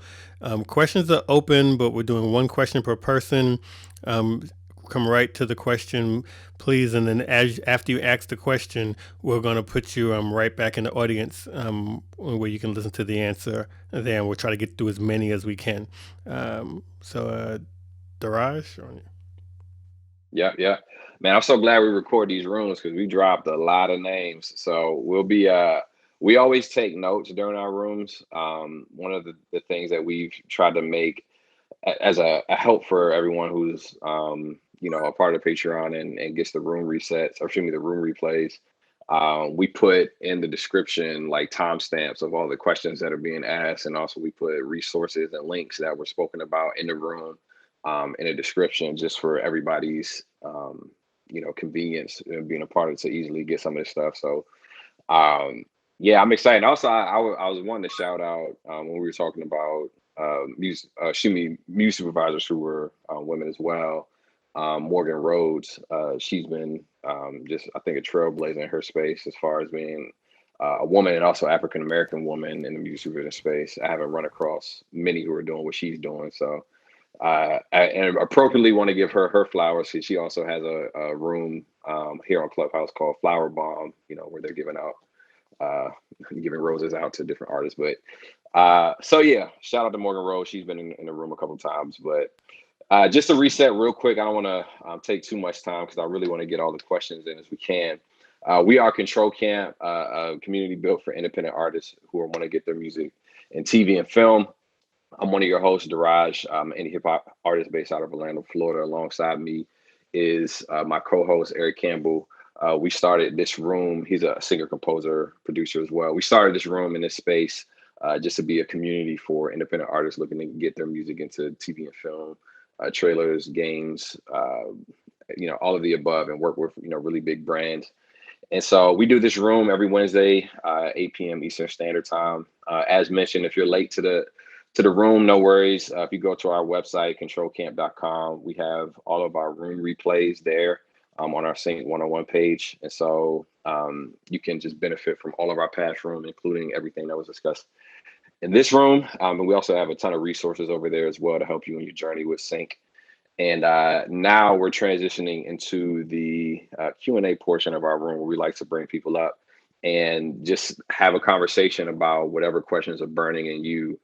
You can ask our panelists to, you know, just clarify or expound, or even just to, you know, encourage us up here. You know, everybody's here kind of at their own leisure and just really wanted to support and be a part and believe in the vision of what we're doing here at Control Camp. So we always welcome the encouragement. But without further ado, let's go ahead and get it going, Eric. Awesome. Okay, so let me PTR. And so we have a lot of moderators in the state, so I'm going to ask whatever the question is, if we can limit the response to 2, no more than 3 moderators. And, you know, if it's a good question, we'll follow up or, you know, invite the person to DM you, but we'll try to just keep it to 2 to 3 responses maximum, and so we can get through as many questions as possible. And Jason, Jason Powers, I got you up first. How you doing? I'm great. Thank you guys for hosting this. And Deraj, good to Shout see you up out. here, I was bro. about to say, man, shout out to Jason. We've actually worked on actually I won't tell the story right now. We're telling the after party. But Jason is a homie. We worked on some music together. We got some placements together. He's awesome. Right on, dude. Thank you so much. And yeah, this has been an amazing conversation. It's been really kind of convenient because I've been asking a lot of questions that you guys were actually answering today with some of the moderators. So thank you guys. And I know you guys have a lot of stuff to talk about today, so I'm gonna jump right to my question. I want to talk about retitles and for companies that are non-exclusive, that are picking music from you and getting it placed, and in their fine print, one of the non-exclusive companies that I've worked with in the past, and actually recently, that just placed a song, they apparently are able to take 100% of publishing in the contract and the fine print. And when there isn't an upfront fee, I think that, when they want to take publishing, they would have to register the song, if I'm not mistaken, as themselves as part of the publisher. But I looked at my BMI account and didn't see the any changes to the song in regards to the publishing given to that sync company. So I'm wondering, I was told about retitles and how if in order for them to get publishing, they would have to retitle the song. And I just wanted to kind of open that up for you guys. I'm really new to to understanding that, so love to learn some more. Okay, so the question, just to restate, Jay, you're asking if the panelists, one, if they're familiar with retitling, or if restate it for me simply. I'll jump Yeah, in. I know what he's asking. I could do a better job rephrasing it, but go ahead first. I know what you're talking about. So for those of you who are not familiar in the room, what we were talking about earlier that Andy brought up is that a lot of, and this happens mostly in advertising, music houses and things like that, are when you have a song that pre-exists and they want to cut in differently for the publishing or the writer share, they will do what's called retitling. They can also do this for songs that they license from you that were made for you, they'll retitle. As a matter of fact, please pardon my New York French, but this is where I will say I really fucking hate that. And I really wish the practice would be stopped. And it's grimy and not cool. And it happens all the time in advertising stuff. And it's in my opinion, a rampant problem that needs to be solved. But what is cool is that with technology going the way it's going to be really hard to retitle, because what's starting to happen with technology is that, we are starting to pick up royalties from what you hear versus what, things are listed as, because there are so many mistakes and so many retitles and stuff. So I think technology is going to help that. Unfortunately, it's not uncommon for people to do that. We just found out that a team that we used to work with in New York was doing that when Jason, who's on the stage, kind of opened up his BMI and went, we licensed a song and they retitled it something else and put their names on it and just had a thing with them and didn't tell us, and we didn't have any fine print. So it absolutely happens. It's unfortunate. It's one of those things, again, that you have to look out for in your contracts. And then again, make a decision to say, am I okay with, doing this? Is it worth the money or worth this opportunity to do that? You're selling, a little piece, and you're also selling the risk that if somebody looks up that song after loving it in a commercial and they say, oh, it's not written by this guy, it's written by this guy and this guy, or this gal and this gal, they're going to go to that person and say, oh, I loved when you wrote that song. Can you write something else for me? So that is also a real concern. But it is a very real thing, and you have to look in your contracts very carefully. And I would say avoid it if you can. And also ask the company you work with, just say, I'd appreciate it if you don't do that. Is it possible for you not to? Great answer. Thank you, Steff, for clarifying that. Kristen, I got you next. Hi, everybody. Hi, Eric and Deraj, Steff and Sycosis, and everyone on the moderating panel. This has been so amazing. I learned something new all the time, every Wednesday.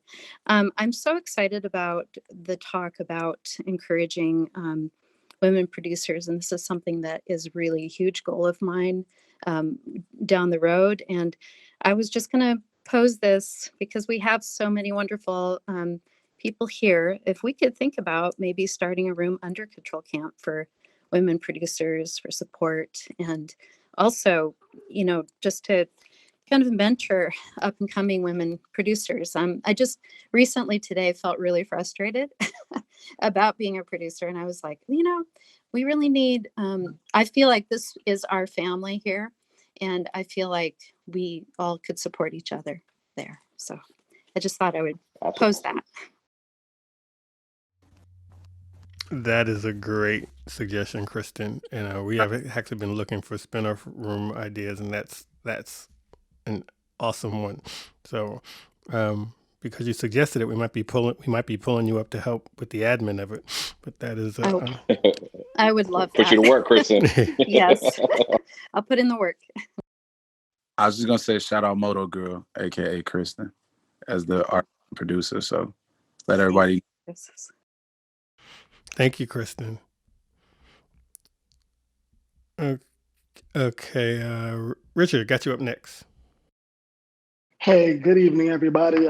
Thank you for holding the room. You know, this is one of the first clubs I joined way back when I came onto Clubhouse. So see that it's still going strong, and you know that you guys are, you know, still sticking with it, as I know your lives getting more busy with the world opening back up. But my question is for all of you: how do you feel about membership with NARAP? Good question. For anyone, I've participated in NARAP. I've been a member at different points in time. I've done I've been to, in the Atlanta area, they do industry brunches, so you can, you know, meet some of the other people in your community. So it's been a really cool get together, and then I've even done some of their. They used to do it, well, they still do, but they also do like small pitch sessions, you know, for a price where it's only like 20 people in a room or 10 people in a room. And, you know, before Zoom, it was, you know, in person when you could pitch directly to a music supervisor. And so they have a lot of different things. There's a lot of different organizations out there. My own, you know, personal opinion, they're definitely one worth checking out, depending on the city that you live in terms of how active you can be involved. But now that everything's virtual, they do things more, you know, their programs tend to be more national, just like everybody else. So if anybody else has any experience with them, feel free to jump in. I missed the question. Who was it for? He was asking if anyone is familiar with NARAP, the National Association of Recording Industry Professionals. Oh, I'm not. But, you know, while you're on the close to topic, because I thought you had said NARAS and I missed it. You know, the Grammys are doing a special initiative right now for Black creators that I would encourage people to get up to. They really are encouraging Black voting membership. So if you go to my Instagram right now, I posted something that Quincy did today. They're basically, I don't want to say fast tracking, that's probably the wrong thing, but they're really trying to help Black creators get their membership and get their voting membership, more importantly, and giving you the skills and the tools to figure out how that is. So they have amazing resources as well. I would highly encourage you to check out some of those initiatives. And by the way, that's starting to happen for female and other, you know, communities as well. But this one happens to be happening right this second. So look into it. That is awesome. Thank you. Thank you, Steff. Okay, let's go to let me PTR real quick. I think it's Shelly. Shelly, I got you next. Hey. Yeah, thanks again for having me. This has been really great. I know it's a really basic question, but it still confuses me for some reason. I recognize the difference between, you know, having the writers and the publishers' rights and whatnot, but then everybody always throws in there the master. And I normally produce my own stuff, but sometimes I'll work with a producer and we're not like in a room recording in a recording studio or anything. and I record my side, and then they make up their side. And I don't know, like, what would be considered the master? Who would own a master in that case? Like, doesn't it make more sense? Isn't it more about like who's in the room in the studio and who's recording that? Like, when it's shared like that, where does that come in? I don't really understand. Split it. Split it. Yes. That's exactly what I was going to say, is like, yeah, just as much as you would split your publishing share, like the work you do on the master, you can also split it that way as well. So yeah, like in particular, I know, and I encourage this a lot with my artists, is that if your vocal is on it, you should definitely be fighting for your share, because that is your artistry. That is, if your name is being put on it, that's essentially you, like, you know, that is your brand, that is your voice, that is irreplaceable, and that is worth something on the master. So that's what I always encourage. We haven't really talked much about this, and so I don't want to assume that everybody knows. Does anybody want to, at a high level, I mean, we could probably go really deep, but at a high level, just distinguish what the master is versus publishing and writer share? Can I give a bash at this? Go for it, Andy. I think the easiest example is if Cardi B records a song and Elvis Presley, their versions of the same song are the recordings. So Elvis has a recording of a famous song and Cardi B has covered the same famous song. So those different recordings are the masters. The copyright owner of the song, which is what is published, is the same person. So it's the physical recording of the song. And I would also say to the person that asked the question, don't just guess about the master, work it out. Don't leave the session not knowing whether you own the master or not. You have to work it out like you would work out your writer's splits. Hey, Eric, can I jump in here? Yep, go ahead, Tommy. Andy, that's so great to say. And I own 3,000 songs as a publisher, as well as a developing my artists. And one of the things that happens in a writer's room, they feel like it kills the mojo if they suddenly take care of any business situation. So we try to get that taken care of up front prior to the write.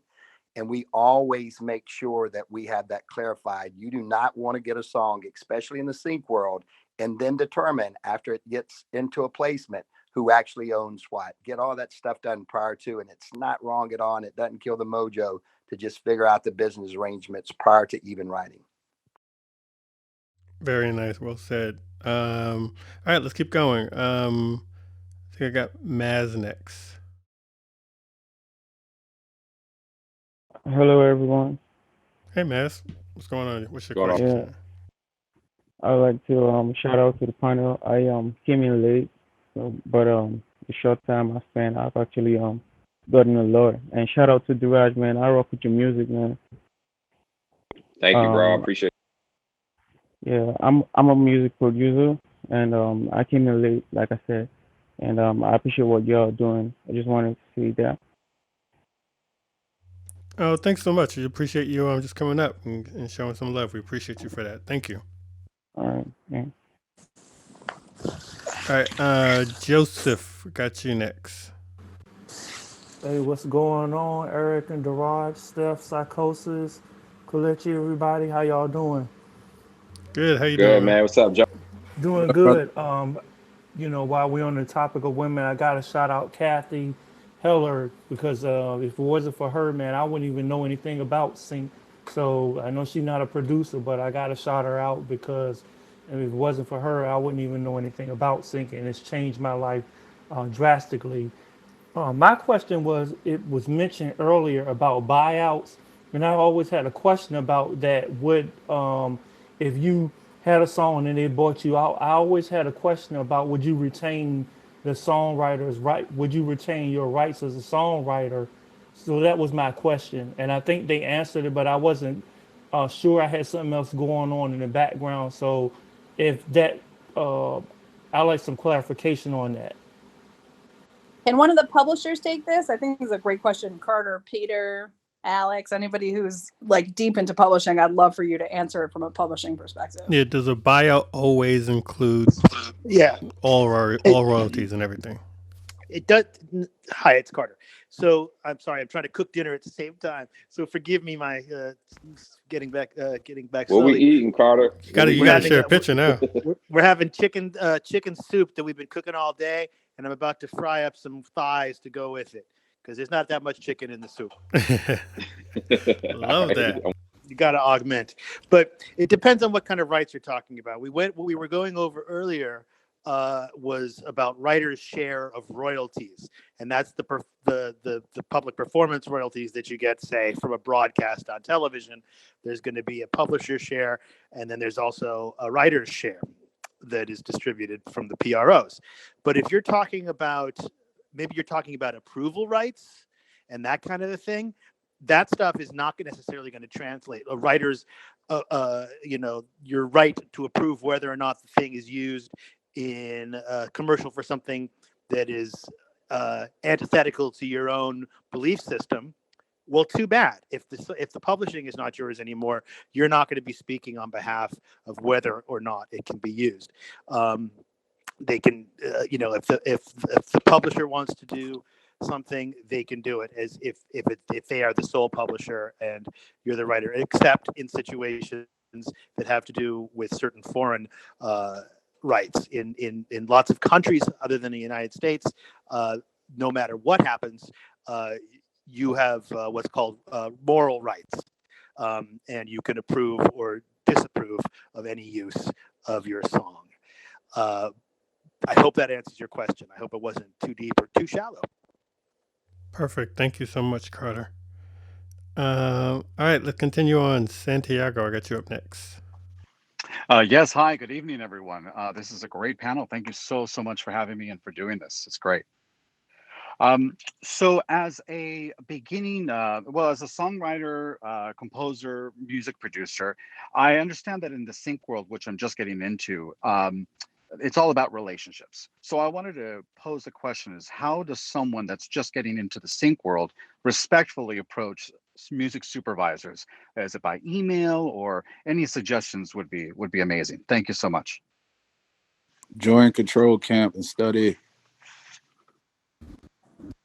What Sycosis is saying, let me give Eric and Deraj their flowers for not only starting this camp, but what they did was they created an amazing resource of a website called controlcamp.com, CTRLcamp.com. And by the way, they don't pay me. I just am so passionate about it. I'm going to hawk it all night, because what they did was we did a room, pretty early on about the ways to get your DMs open, but it's really all about the different ways you can communicate with, music supervisors and content creators and other people to get your sync stuff. So I highly recommend you go on their site and download that and then come back next week and ask again, because it's such a deep question. And come on, guys, you know what my overall answer will be. Somebody say it. What's the number one way? Be human with an explicitive in there somewhere. Yeah, he said with an explicitive in there somewhere. I was going to drop the F-bomb for you, Deraj, which is cool. If you're going to quote it accurately, you got to quote it right? Yeah, all kidding aside, just be a fucking human. We say that because when you approach a music supervisor or anybody a publisher or a sync rep, they're getting requests all day, and it's really good, like you said, to build relationships. And just because you don't know them doesn't mean you can't build a relationship, but start with, hi, how are you? Don't just fling people their music. Some people, we've said this before, some people are not allowed at their companies to receive unsolicited music, and they'll usually tell you on their sites, but just start with, hi, I'm so-and-so. I love what you do. May I send you some music? Is that okay? Or, how are you doing? I saw that you did this. I love this. Be kind, be a human. Or even better, if you could really offer up a service that you think that they don't have, and not just like, I make great songs. If there's something you could barter or trade or offer them, it's always great to be of service to other people, as opposed to just asking, what can you do for me? But, if anyone else is on here, I'd love to hear your opinions about I'm going to jump in real. Oh, sorry. It's Carter. I was just going to jump in real quick because I was on the other side of the desk for way longer than I've been on the publishing side of the desk. as a music executive for Warner Brothers Pictures and Lionsgate. And one thing I will point out is please don't sell yourself as somebody who can do everything, because you can't. You can't. And what I think people who are pitching and people who are music supervisors and studio executives and stuff, they're looking for something. I mean, maybe you're probably talented enough to do a pretty good job on a lot of stuff, but we want something to put on the spine of your book in the library so that we can return to you. So don't be afraid to shout out a specialty. And could I just add to that? I agree with that totally. Specialty. If I'm getting an email from somebody, it's nice for somebody to say, oh, I like this show you did. You can reference a certain song in the show, which makes me then believe even more that you've watched, say how it made you feel or something, because that is giving the human touch. And your email's got to stand out, and it's usually with a human touch. It's not by you overpraising somebody, because, if we haven't got big egos, we don't really care.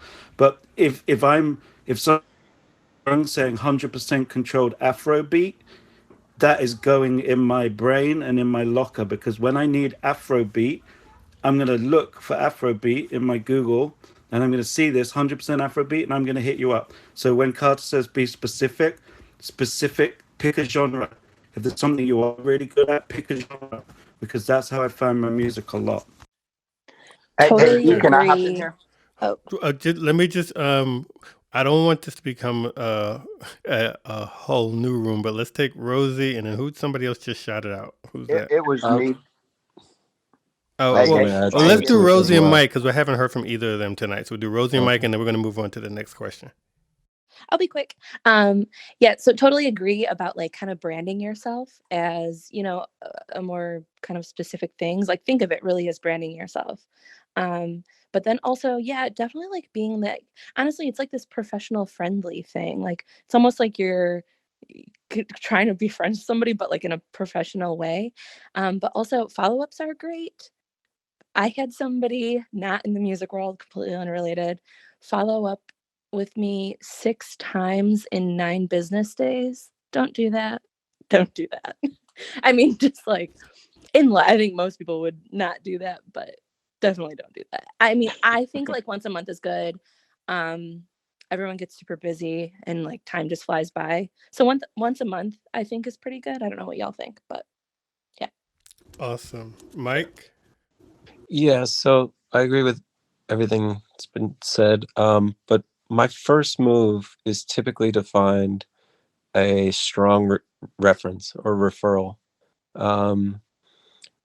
Rather than just going direct, I think music supervisors finding music that they like, they go to trusted sources. And so in terms of opening up a relationship, if a trusted source can be the conduit to opening up that relationship or the catalyst to opening up that relationship, then that's typically my first move. It's not necessarily always to go directly to them.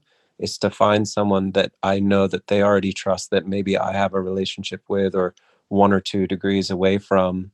And I just say, hey, I have some music I think that would really work for the projects that the supervisor's working on. I would love an introduction if you feel comfortable with it. So don't, always look to go just straight at them. You can also look for a strong reference, and that can be just as potent as a friendly email as well. That is awesome. Great feedback. All right, we have 1, 2, 3, 5 more people that we'll get to, and then we'll be transitioning from this into the after party room. So anyone who can hang out, we do the after party, which is kind of, it's really cool. We don't talk sync really during that time. It's just more getting to know each other.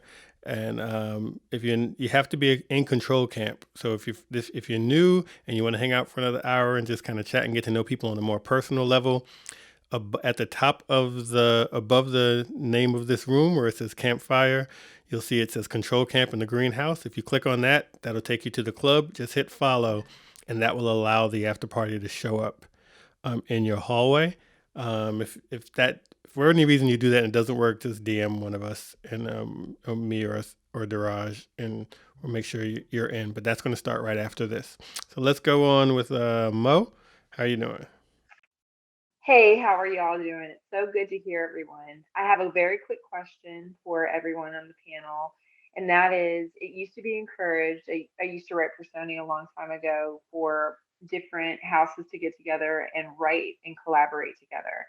And now it feels like, or it seems that they want everything. Like if I don't have a publishing gig, but I write with somebody in Nashville that does, then they want all the pieces to be under one house. And I'm just curious, like, because we have multiple different people. When you were pitching to an artist, that would work, but now when you're pitching to a supervisor, does that still work, or is that more? Is it you want to try to truly be under one house versus being in multiple houses? I think that it doesn't matter so much that you're in the same house as you know where everybody lives. But music supervisors have to make sure they can clear everything. Yeah, I was going to say, like, you want to make sure that it does, like, yeah, it's easier if it's all under the same house, under the same roof for a supervisor, but that doesn't mean, like, as an indie artist, like, as long as you know how to clear your side, that's all that matters. Like, that is what everyone's concerned about by having it. If you're unsigned and that, we're going to pitch this for sync and your co-writer is signed, that publisher or sync rep or whatever is probably concerned, like, okay, well, does that other party know what they're doing? Do they know how to clear it? So if you are independent and don't want to sign your music over, just make sure that either you have an attorney or you yourself know how to properly license your music. And you shouldn't have to sign it over to a company if you don't want to or have to.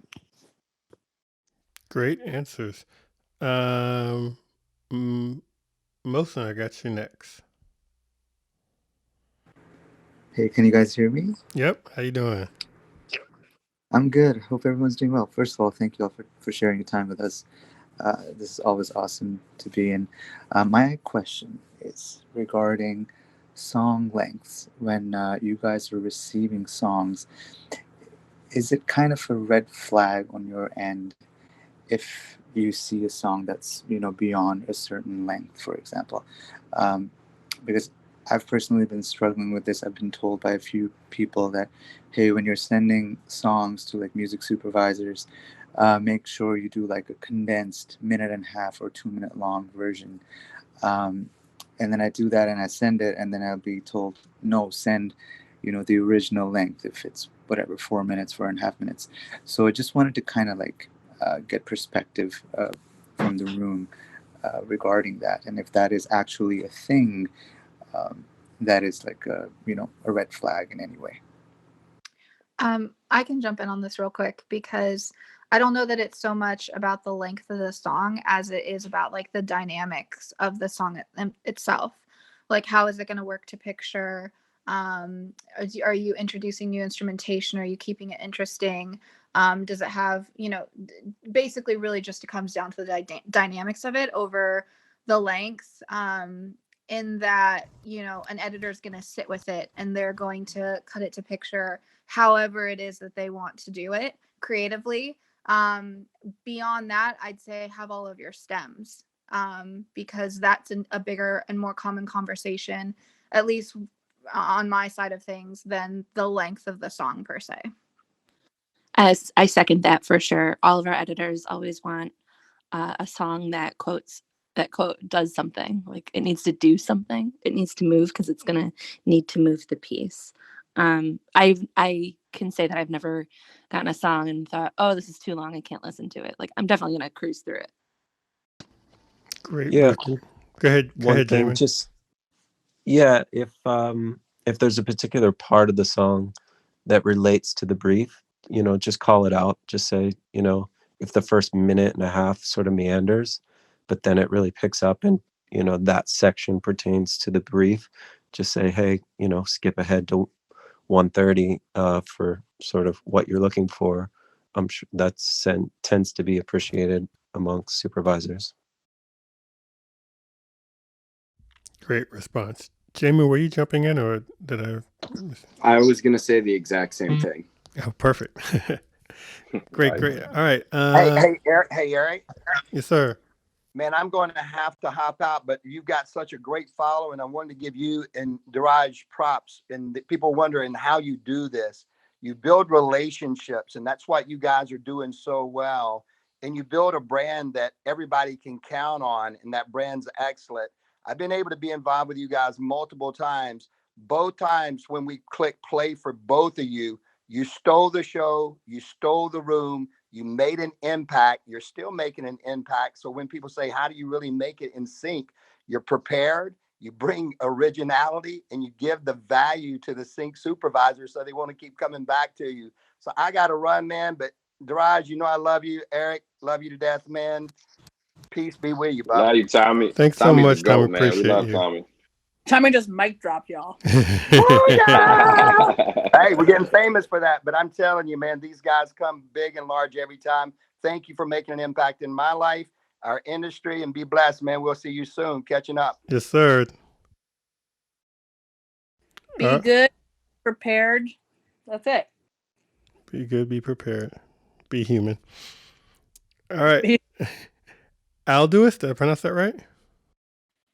Yeah, you got it right. I thought I got skipped over, but nice to meet you all, and I'm really excited about learning about this. And I think a lot of people made some really cool points for someone like me. I mean, I'm a songwriter, and I've been lucky enough to have a few things, that have worked out. But the cool thing here is that when you think about licensing and singing, I think I have friends that have really just crushed it in the world, but for some reason I've never got the entree like they have. And the beautiful thing about this for me is that it's opening up a world where I don't know, maybe it was Carter or Andy, I'm not sure, but I think all of you kind of have pointed to it. It's just about being human, and this platform and you guys having the gumption to put it all together. It's for someone like me, whether I have a little or a lot of something to give, it's just cool to be able to have a platform to talk to people where it might be useful. So I really appreciate it, and I look forward to joining some control camp stuff in the future. But just wanted to say thanks so much. Thank you. Appreciate you coming through. Okay, Steven, how are you doing? Hey, I'm doing great. Dialing in here from Montreal. True story. First room I made on Clubhouse, I connected with Demetria, who has been at Control Camp. So I've kind of seen this room from afar, and it's really cool to hear everybody. Shout out to everybody in the room. Yeah, I'm a sync rep. I work for Bopper.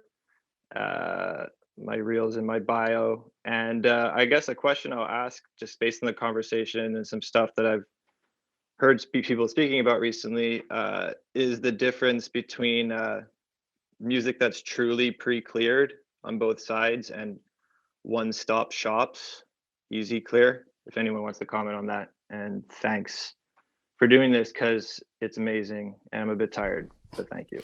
Hey, no worries. Thanks for coming Steve. through. We have to, you have to come back, stay on stage with us, and come share some more with us. I'm glad Demetria told you about us. Does anybody? Can I just ask? I just want to make sure I understand the question. Was the question asking what the difference is between pre-cleared and one-stop? Yeah. Okay.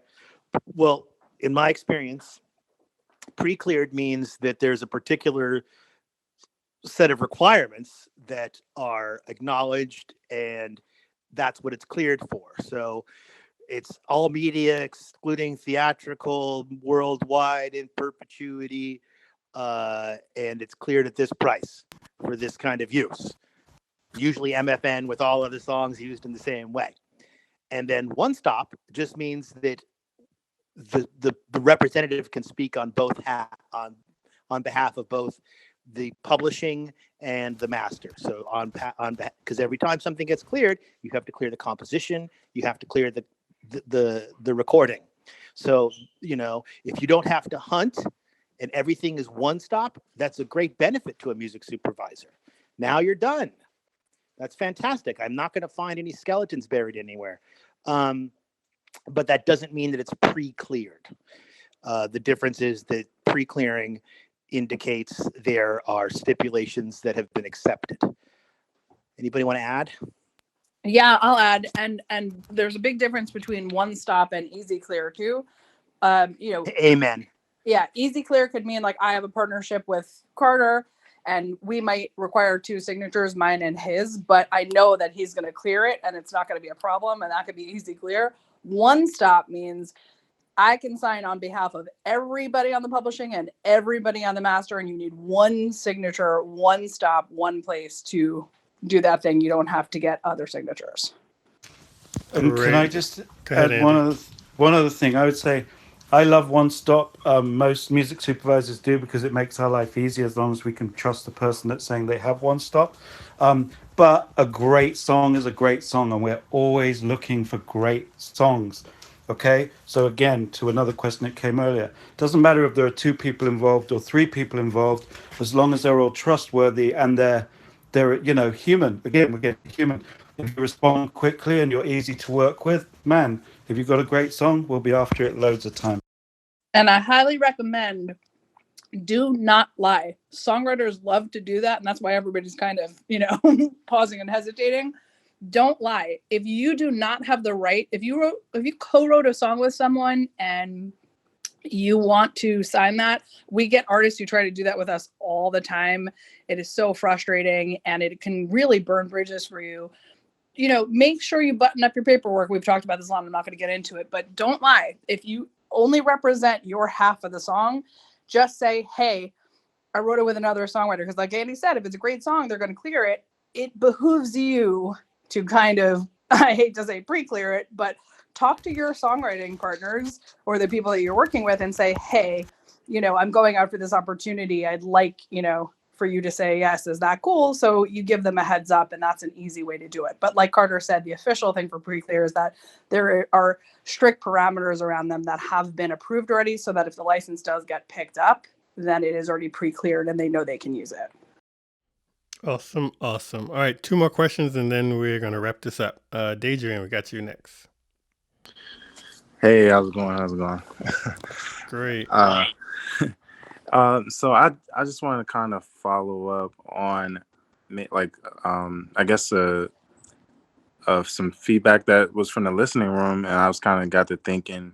So as a composer, producer, my style, and I'm still kind of like trying to figure out where I stand in the sync space is still new, but like so much of my way of producing is like just working with others and collaborating and identifying like personnel. And I know that you guys stated just earlier, one of the other questions was like, don't say that you can do everything, but I think my ability to identify personnel allows me to pivot a little bit, and I guess like you guys spoke earlier about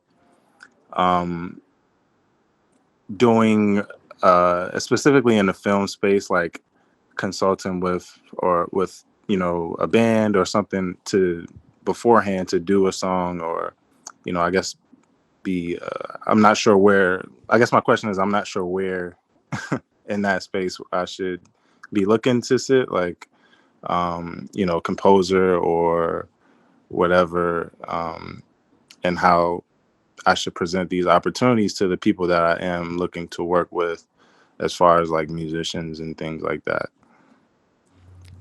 So you're asking, from, just to clarify that, Dejan, you're asking for people that you want to work with, musicians, other producers, artists, or whatever, you're trying to see, and you're bringing them sync opportunities. So you're trying to find what's the best way to present yourself.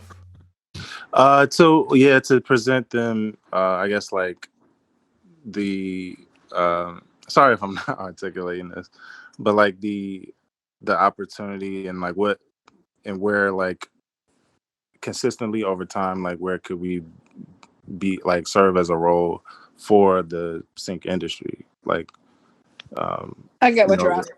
yeah. No. That Eric, he's talking about like project management, and also at a higher level, you're talking about executive music producers and people who put teams together. Right, And I agree. so, yeah, that is a job. I'm very fortunate to get to do it. It's my favorite job, even more than writing, is that we get to put teams together and get to pull in different writers and producers and do those things. You can, if you've never done it before, you can start to edge your way in by telling supervisors and other producers or other people that you're great at project management and leading teams. That's something that I look for in writers, and I identify it greatly. I saw that in Eric. Eric's an amazing composer and a producer, but I also saw that he's really organized and diligent and, doesn't mind picking up where others drop the ball. It's something that we look for in people. So it's great to, and what Carter and others were saying about, saying I'm not a jack of all trades kind of thing, where I can do everything, is they're saying if that is your specific skill set, that you're good at putting together teams, then say that. If you're in the mix of, new writers and producers, and you really feel like you have a hand in, lifting those people up, highlight that is really what they're saying. They're not saying don't say it. They're saying highlight the thing that you're truly good at. That's going to make you more memorable to those people. But I would start by saying, hey, I'm a writer and producer. By the way, I'm also great at project management and leading teams and, producing. So if you need anything, let me know. I'd be happy to help. That is great. I will just to add from, because I'm still, if you were also asking about communicating to the collaborators as well, just to share how I do this, especially when doing that when you don't necessarily have all the things lined up and trying to say, okay, how do I talk to people? Usually as I was building collaborators and still trying to work my way into sync, I would let people know, hey, I am aggressively introducing myself to supervisors. I'm coming up with lots of new opportunities. I want to pull together a sync catalog, and I'd love to work with you on this. And I tried to put some terms, get some things right on the table right away. Anything we work on, we're splitting, evenly. If we're collaborating on it, we're splitting it evenly. It's going to be one stop. I'm going to represent it. Like all those things, I tried to explain as much as possible, even though for many of them, they're new to sync. The earlier you have those conversations, the better. You don't have to wait till the opportunity is lined up and an agreement is in place, or you've got a contract from a sync. You just start getting people thinking about that even before the stuff is in place. All right. Lastly, Tiz, got you coming up. By the way, I love the way you wrote your bio, Tiz. It just says who you are really, really well, really nicely written. Thanks, man. Thanks a lot. Thanks so much for sharing all your knowledge and time, guys. Really appreciate learning from this every week. I'm Tiz. I'm an Irish singer-songwriter, specializing in really, really sad songs. I've had some sync in the UK and Ireland before, and I guess a lot of those times my music was just found on Spotify and places like that. So I was just wondering, from your perspective, I guess where's the most common place that you guys seek out music or find music other than getting, music sent? We've talked about kind of the unsolicited material being sent out in different ways. So I guess, how do you guys prefer to kind of consume music and discover new artists and music?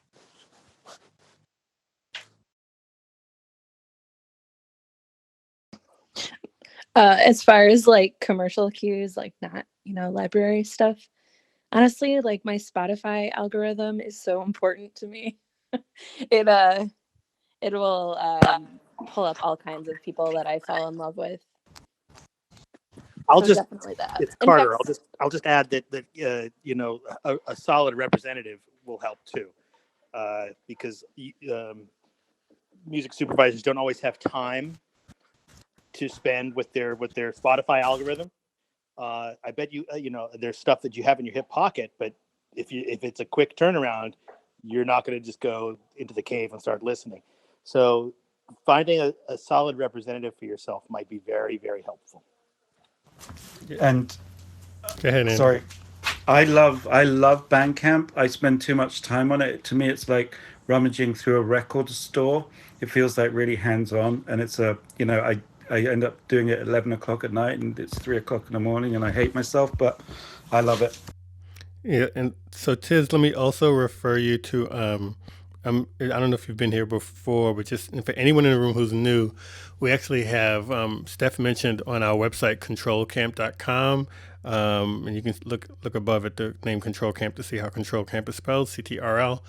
Controlcamp.com, we have a whole page full of resources culled from the information we've had from the numerous rooms we've been holding since we started this, which I think was October and November. And so one of them is, strategies for getting sync placements, because a lot of people have that, hey, I got an accidental placement. I don't know, how do I repeat this, or how do I do it intentionally? And so there's a resource up there called I should know these names by heart, but it's 4 steps to sync placements in 2021, and it talks about getting representation versus pitching directly versus working with libraries. And so I refer you up there, and anybody who's curious as to how to strategize, intentionally going after placing your music in TV, film, ads, etc. Check out that resource page. Go ahead. I thought it was more of like I thought the question was more of like just in my like spare time, not when I'm like getting emails and stuff like that. I thought it was just more of like do you go to shows, or do you go do this or do you do that? Yeah, no, it is. I do think it was that too. Yeah. I think it was that also. Yeah, for sure. It was. In fact, right now, I'm in the middle of, fingers crossed, syncing somebody who I totally discovered through my algorithm and who I've had in my back pocket for a while. Wait, is it Deraj? Deraj, I'm still working on you, Deraj. I'm still working on you. Wait, is it Digiduru? How do you pronounce it? Oh, the didgeridoo? No, Is but it that's didgeridoo? another thing that's happening. I do have an update before we close out this room on the didgeridoo. Oh, I want to hear that. The other thing I would suggest is I troll Clubhouse now. That's what I do. I shouldn't say troll. And I'm also sorry I'm eating my dinner. I really do find a lot of artists through Clubhouse, and I have hired many, many people from this room now. Eric, Deraj, Herman, Koichi, we haven't had a chance to work together, but we're about to. So, it's a real thing. I really think that's important, and you have to be really patient. I can say everybody I've hired for gigs or have put on, projects were humans to me and were patient and played the very long game. They did not ask for it. As a matter of fact, I would say none of them asked me for shit, is what I would say. None of them asked me for anything. And they're all the people that I picked to do it. So, try to build a relationship and just say, hey, thanks. Nice to meet you. I'm here. Cool. Play the long game. Sycosis is in my inbox. We're waiting for a call. We'll get there. You just have to be patient with people. But I would go into the Clubhouse rooms, not just ours. Other rooms, are real. And I was gonna say too, but there's actually been placements that have happened because of Control Camp, because Eric and Steff just got a big one with the Rocks team. So we can't just breeze by that. You know what I'm talking about? Congratulations, y'all. But it was a really great spot. Eric killed it. It's, if you swing over to his page, I think he has it on there. You can see the spot, but I second to what Steff is saying though. Like, these rooms, there's a lot of talent that just floats in and out of here, man. So definitely stay up with the camp. Yeah.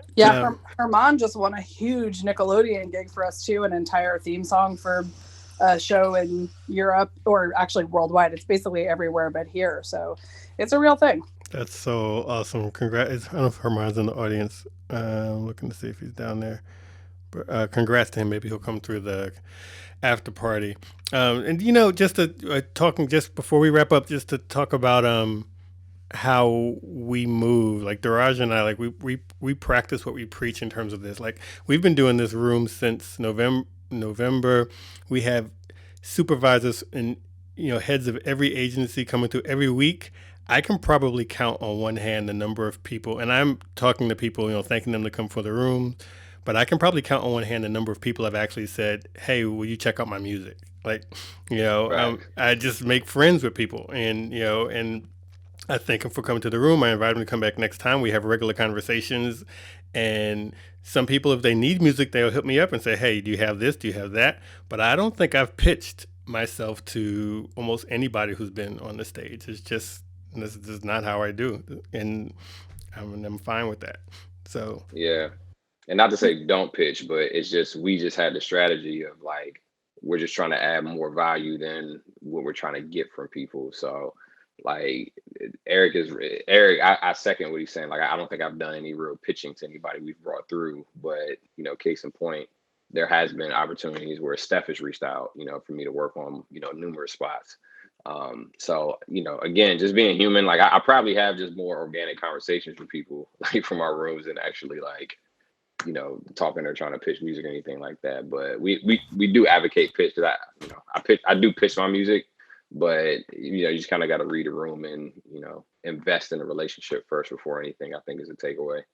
I would follow up by saying, first of all, thank you, Deraj, for your kind words. And secondly, make sure that if you're in a room like this and your goal is to get people to pay attention to you, I might not tell anybody that I'm doing it, but generally speaking, if someone hits me or if they don't, or if I see a question that they ask that I like, I go to their Instagram and the first thing I do is try to find some music on their page. So even if your page is personal, if your main thing is songwriting, try to put a project that you're doing somewhere on your page, and I will troll. I will scroll and find the one song. I have to admit that. So if it takes me more than one click to find someone, it's usually hard for me. I have to admit that too. So that's why I'm not a fan of private pages. FYI, if somebody's hitting me up and I can't go to your page and say anything about you, then I usually keep moving. Make it easy. Put a link tree in your account, or like whatever those things are. I'm not promoting link tree, but something like that where you have a link at the top of your page where even if you don't have stuff within your Instagram, it's one click to get to your website or your Spotify or your whatever platform you choose to put yourself on. Make it really easy, because all of the attachments, and especially like when people DM me a bunch of music, it's just hard to listen to. And then if I'm out of Instagram, which I don't like to stay in, then I want to get out of Instagram and still listen to your song. I have to stay in Instagram to listen. So, just consider those things. Okay, let's transition. I want to thank everybody who's on. This was an amazing discussion. Just free flowing. I love this campfire idea. So thank you. Deraj came up with the name, and this just awesome topic. Awesome convo. So thank you, everybody. Steff, Sycosis, Koichi, Mike, Andy, Carter, Peter, Alex, Vo, Jason, Jamin, Stephen, Rosie. Thank you all. Come back. Some of you are new, so definitely come back. Carter, we're glad. Welcome to the stage. Stephen, welcome to the stage. Come back every Wednesday. We're here. All right, we're going to transition into the. Wait, can I do a didgeridoo update? I was about to say, sorry, I need to hear the didgeridoo story, y'all. We have to do the didgeridoo update. Yes. We gotta know. Okay, so it was probably like a month ago at this point. We were talking in here. I don't remember what the topic was, but somehow, y'all were joking about a didgeridoo. And I was like, guys, no, I've literally had a didgeridoo cue in my back pocket for like 3 years at least. And so anyway, a project came up where I was going to use it. Turns out that didgeridoo cue wasn't going to work for this project. It just didn't do something the way it needed to do. But Kleinbell in here, because it was you guys and Kleinbell joking around about a didgeridoo. So I hit up Kleinbell. I was like, hey, you had a didgeridoo track for me? And sure enough, he hooked me up with a couple of them, I think. And one of them right now is on a cue sheet, and this trailer is hopefully finishing soon. Also, because we're on version 18 or 19, so it needs to finish soon. And I think it's gonna finish with a didgeridoo track. And even though it's not the one from 3 years ago, I feel so pumped, because that thing from 3 years ago totally inspired what I was looking for. And then this totally linked me up with Kleinbell because I didn't know him otherwise. And what was so crazy is it was in the after party, I think, when Kleinbell came through, because he wasn't even in that conversation, but Kleinbell during our 6FS classes talked about why can I not say that word? It's a tough one. He talked about it all the time, and he would always joke about playing it and practicing it and wanting to just make up cues for it. So we were like, oh, we got to tell you about Rosie's story. And so the fact that you were able to go to him and he actually had a cue and it all worked, I think that's awesome. That is like really It's so awesome. great. I like gasped when I heard it. So hopefully it all works out. But just for the room, like it's such a perfect story of just being like friendly and like having just like organic fun conversations with people. It always like sparks something or leads to something, even if it's 3 years down the road, although that conversation didn't happen 3 years ago. Even if it's like not right away or anything, those friendly conversations and friendly relationships that you build do pay off at some point and spark creativity. When it's all like sales constantly and there's no like friendly like aspect to it, it doesn't spark as much creativity, I think. Totally agree. Big facts. Hey, shout out to Kleinbell for cornering the market on didgeridoos, bro. See, he branded himself. That's his new specialty. That's awesome.